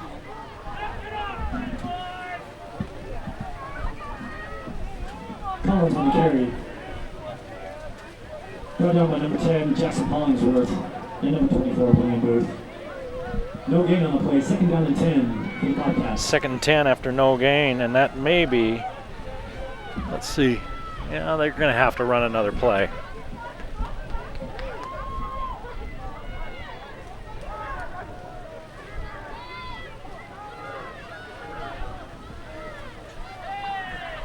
As the rain turns to snow. They give to Collins right up the middle. He had a little bit of a hole and it closed in a hurry. And that's going to be 3rd down and 7. And number 33, Branson Jones. And I'm not sure why the clock is stopped. Now it's started again. And that's going to be the end of the 3rd quarter. Skyview, 12 minutes away from defending their title next week against the Timpview and Snow Canyon winner. They lead 21-0 over Ridgeline. You're watching the Game of the Week playoff edition on the Valley Channel.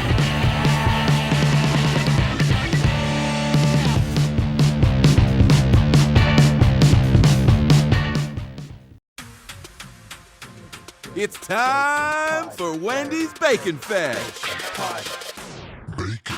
That's right. The place that brought you the Baconator and sells more bacon cheeseburgers than anyone is making all your Applewood smoked dreams come true. Like the all-new Bacon Jalapeno Cheeseburger. Or the Bacon Double Stack in the $5 Biggie Bag. If you're this crazy for bacon, make mine a double. We got you with the Bacon Jalapeno Cheeseburger or the Bacon Double Stack Biggie Bag. Get yours now at Wendy's Bacon Fest.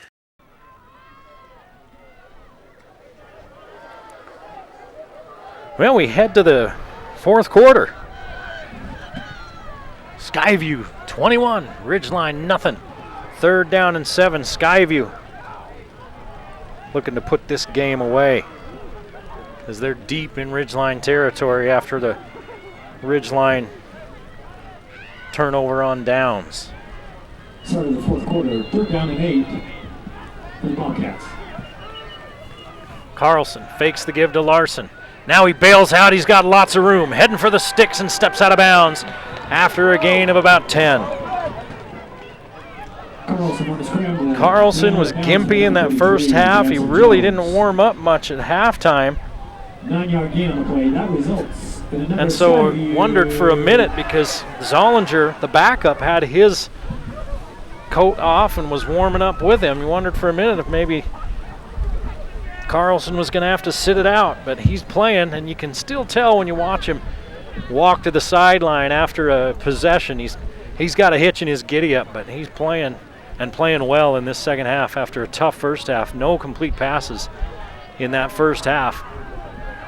And he's thrown 2 touchdown passes in this third quarter. In the third quarter, we're now in the fourth. Mosier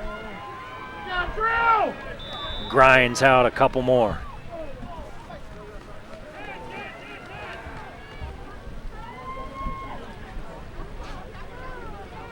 Number 4, Truman Moser on the carry.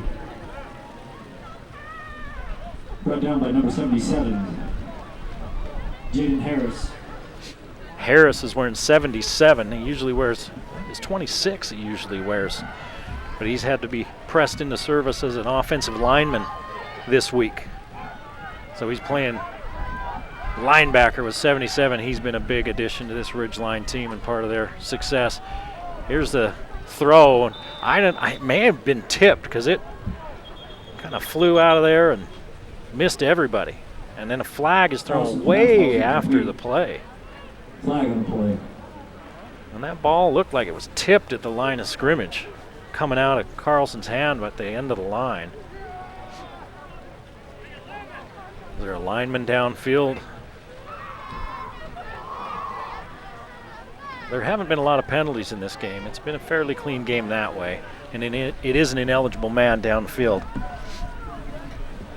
And there was one ineligible receiver penalty. These two teams had an acrimonious game a few weeks ago, but they've both kept it pretty clean tonight,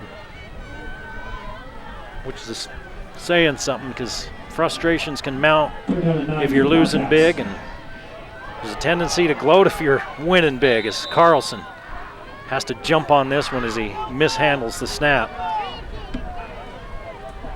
Skyview going to bring Erickson on and try a field goal. Lots of throw on the play. 4th down and 13 for the Bobcats. Erickson's going to kick this one from about 34 yards. On for the field goal, number 40, Casey Erickson. Holding number 33, Walter Collins. And Collins is the holder. He's kicking it into a wind. And his kick is going to sail wide. It had enough length on it. So he had the leg, and then it just sailed wide to the left. 1st and 10 for the Riverhawks, starting at the 20-yard line. And the Riverhawks take over 1st and 10 at their own 20-yard line, trailing 21-0, 10:23 to play in this 4A semifinal game. The winner gets a date with either Snow Canyon or Pineview. That game's slated to be played at Dixie State University. Much better weather, I'm sure, next week for that one.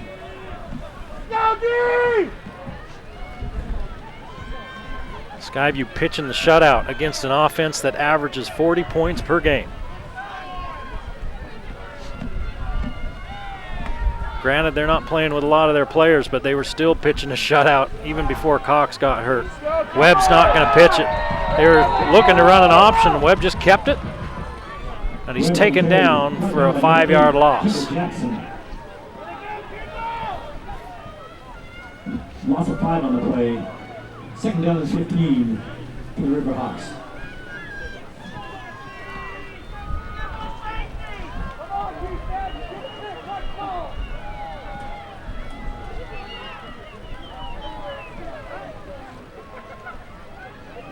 DeMooney and Simmons to this side, and Eck and Olson to the far side. They're cousins getting to play together. Webb rolls out of the pocket, looks downfield and decides not to throw it, tucks it in, takes a pop or 3. and picks up 7 yards.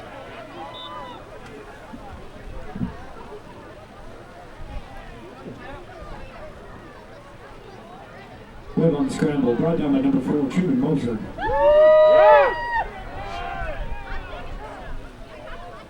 Mosier with the tackle, and it's going to be 3rd and 8. Gain of 7 on the play, 3rd down and 8 for the Riverhawks.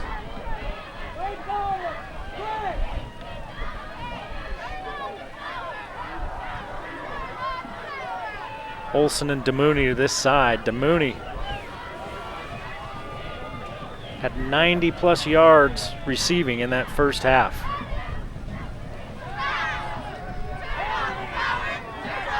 Webb steps out of the pocket, gets back close to the original line of scrimmage, 4th down.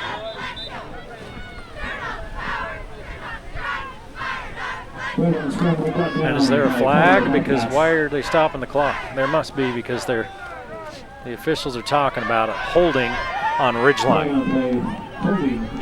Can't see where they threw it, but it was a hold against Ridgeline. Skyview declines it. It'll be 4th and 9. It's 21-0 Skyview, 8:37 to play. On a cold, snowy, and windy Friday the 13th in Smithfield. We're at the farthest north high school in the state of Utah, and it looks like it tonight.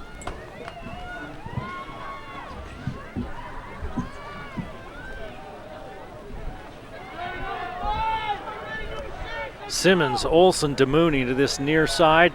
1 to the far side. Webb flushed out of the pocket, trying to get his shoulders around. Now kicks it out to White, but he threw it to him way behind the line of scrimmage. And he's taken down. And I'm looking back at the middle of the field, and there's one of the two of the Ridgeline players really jawing at one of the officials, and they were all just kind of standing around like the play wasn't even going. Well, meanwhile, their teammates are running for their lives and turning the ball over inside the 15 to this juggernaut Skyview team.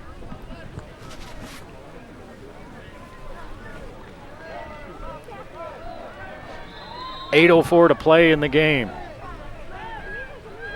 And Carlson's going to hand to Collins. Collins runs past one tackler, puts his head down, and gets inside the 5. Pickup of 10 for Collins. Brought down by number 11, Stratford Simmons, and number 77, Jaden Harris. Harris on the tackle. Gain of 9 on the play, 2nd down and 1. They're going to spot him just short of the first down, so it's 2nd and 1. And the clock runs with 7.5 to play.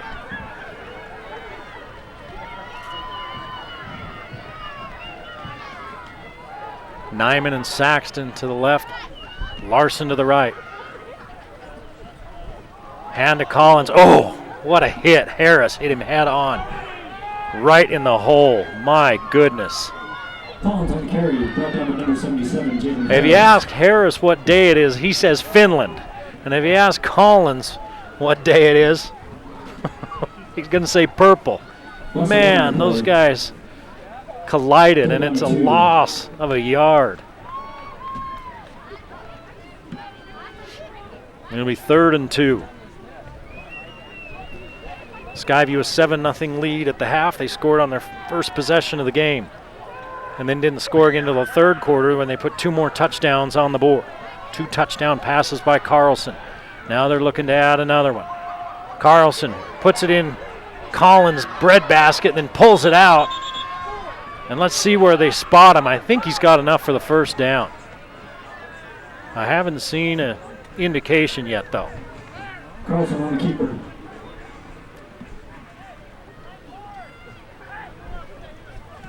I think they're going to say 4th down. He's just short. Gain 1 on the play, 4th down and 1 for the Bobcats. 4th and a yard. Well, Ridgeline defensively, they're not laying down. They haven't been able to get much done offensively, but defensively they're trying to make it tough on Skyview. Here comes the rugby scrum. Carlson into the end zone. Touchdown. Skyview touchdown.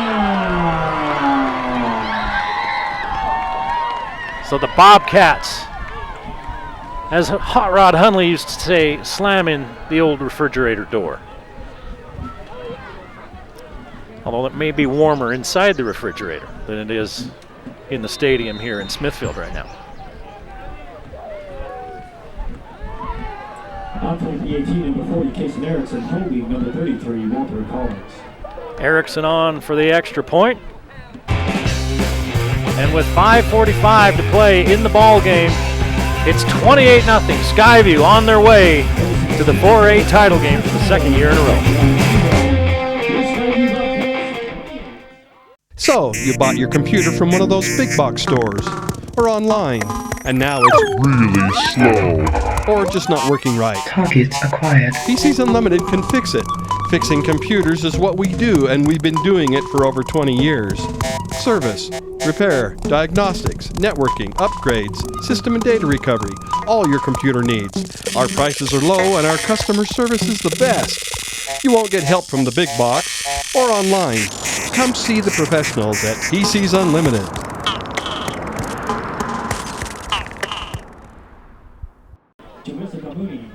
Number 5, Evan Webb.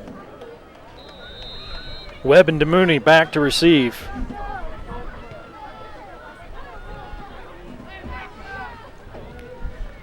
And Webb is going to take it out about the 21-yard line before he's stopped. Webb on return, brought down by number 11, Easton Howell. Flag on the play. The flag on the play. Let's see what the call is. 5:40 to play. Oh, I love fans. It's holding on Ridgeline. It's 28-0, and a Skyview fan just yelled, "Call it both ways, ref." Fanatic.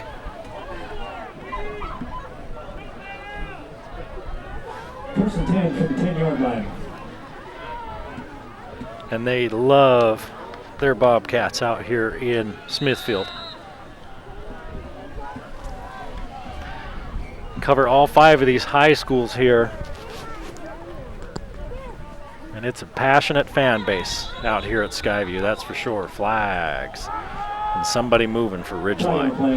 Called start. Against the Riverhouse, 5-yard penalty.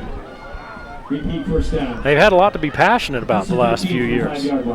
Skyview's been a power. They've been a force. They were a contender under Craig Ander and a contender under Danilo Robinson. And now they've won a title under Howell. A sack in the end zone. Now the ball's out.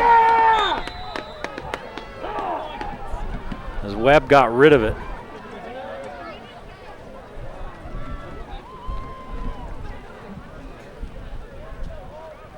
The snow's falling harder here now. Recovered by the Riverhawks, number 69, Carter Murdoch. Brought down by number 1, Reed Wild.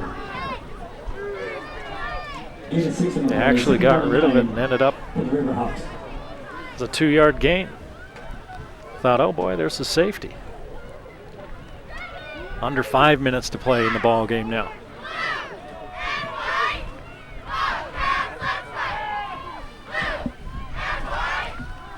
That's Olsen at quarterback, and he throws the pick. He was looking for Webb, and the defensive back undercut it and took it away. Cole Robertson. First and 10 for the Bobcats, starting at the 32-yard line.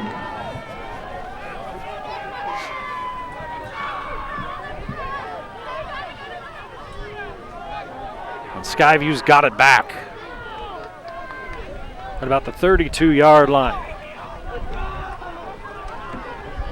Looked like there was a bunch of second stringers in there defensively for Skyview, and it looks like they're putting in Zollinger and the backups now offensively.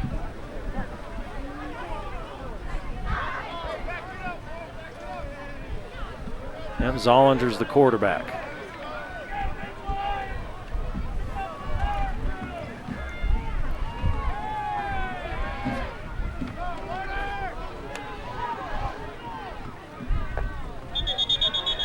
They're going to hand it to Mosier on the penalty flag because they had a procedure call against Skyview. They didn't have all their guys out there. And one started to come on as a lineman, and the one he was going to replace came out of his stance a little bit to run off, and then he got back down.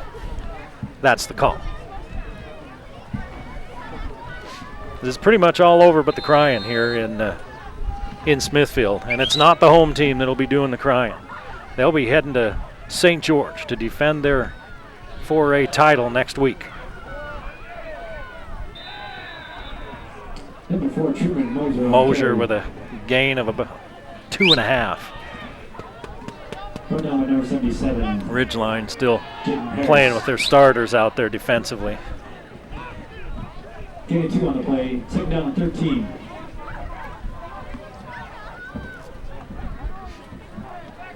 And it's 2nd and 13.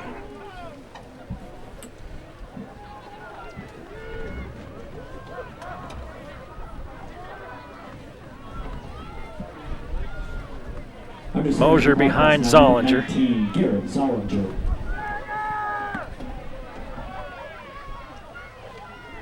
Zollinger will hand to Mosier. Mosier will make it 3rd down and 9 Mosier on the carry, after a gain of about 3. Jones. And 35, Curtis Morgan. And they give him 3 yards. 3rd down and 9 for the Bobcats.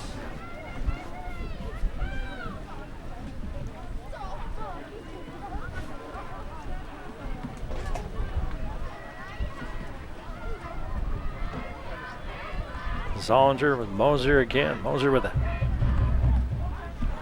purple and teal spats. Low snap. Has to find Mosier. Gets it to him to Zollinger. And Mosier picks up 4 or 5 before he's finally brought down. It'll be 4th down. Number 51, Bridger Hammond. As we're under 3 minutes to play in the ball game. Gain of 5 on the play. 4th down and 4 for the Bobcats.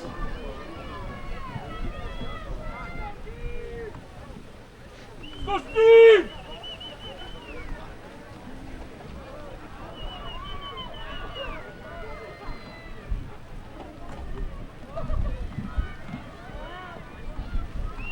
Fourth and 4 for Zollinger.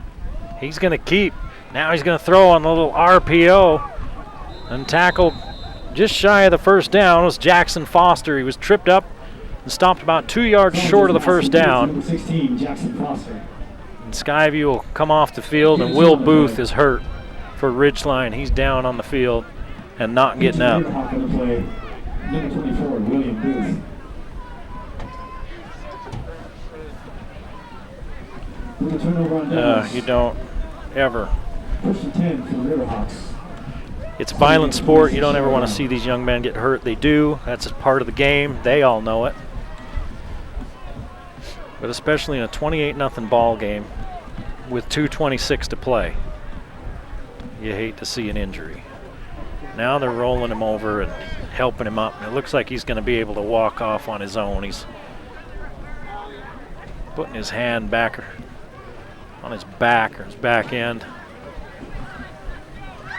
as he walks gingerly to the sideline.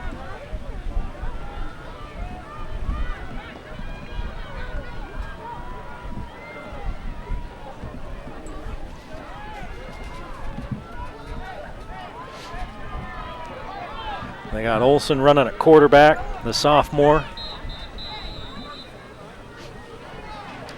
And Skyview wants a timeout. Timeout on the field taken by Skyview. That's one of those.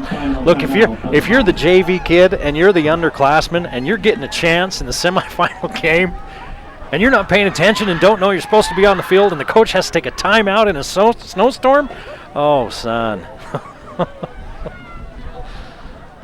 Oh, they didn't have enough players out there. They're looking around for who should be out there, and finally one young man runs out there. I'm not even going to say who it was. They took a timeout, and the coach walked straight over to him. What are you doing?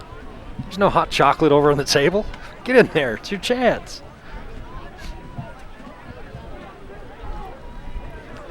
2:26 to go in a 28-0 ball game. Skyview was 7-0 at the half. They try to hand it to DeMooney. He fumbles it, and he gets down and picks it up. Fumble on the handoff, recovered by number 3, Javessa DeMooney. He recovers his own fumble. Loss of 3 on the Loss of 3. For the Riverhawks. Everybody really looked forward to this ball game, a matchup of two great offenses. What was one of the best games, the most dramatic games of the season, and then coming in, you know, Ridgeline's missing a few players, and then their starting quarterback goes down, and really had no chance after that because Skyview is loaded. Olson on the RPO gets it out to DeMooney. DeMooney slips a tackle, heads for the 30-yard line, and then runs out of bounds. And it'll be 3rd down and 7. 1:32 on the clock.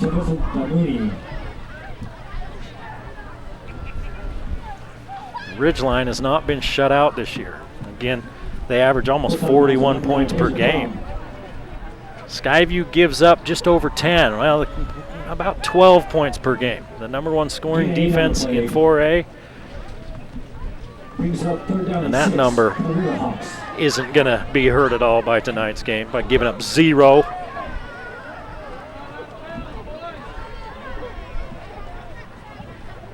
Third and 7. Olson gets it out to Simmons. Simmons catches it and then steps out of bounds. Shy of the first down, it's going to be 4th and 2. He ran the quick out. 1:28 to play. Runs out of bounds at the 34-yard line. Brings up 4th down and 2 for the Riverhawks.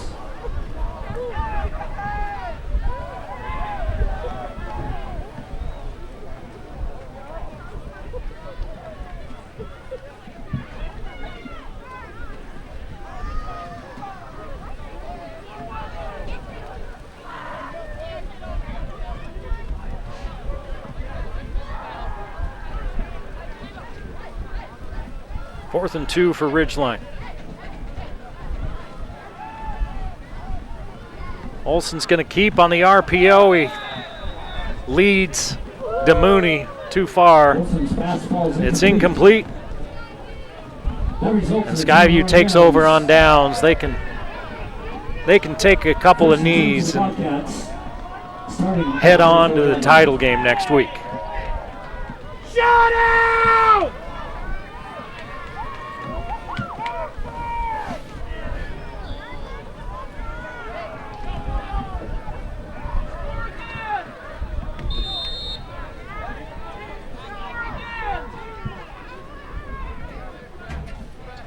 Skyview still huddling up on the sideline there.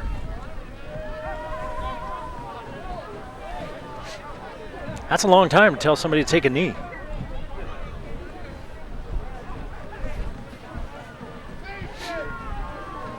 But that's what they're lining up in, is that victory formation. And that's what Zollinger's going to do.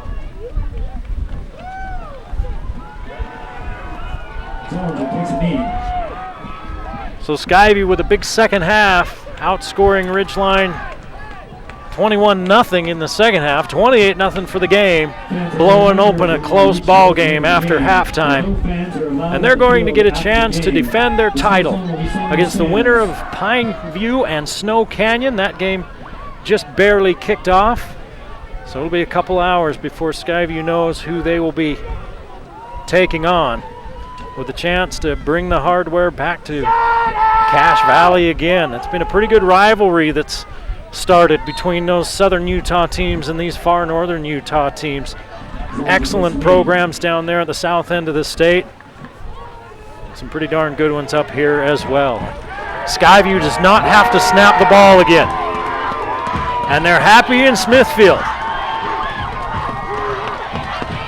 as the Bobcats, behind 3 touchdowns from Cason Carlson, 2 passing and 1 on the ground, will head to the 4A title game next week 28-0, Skyview with the win. We hope you enjoyed it here. Thanks for joining us. We'll see you next time. It'll be basketball next time on the Valley Channel.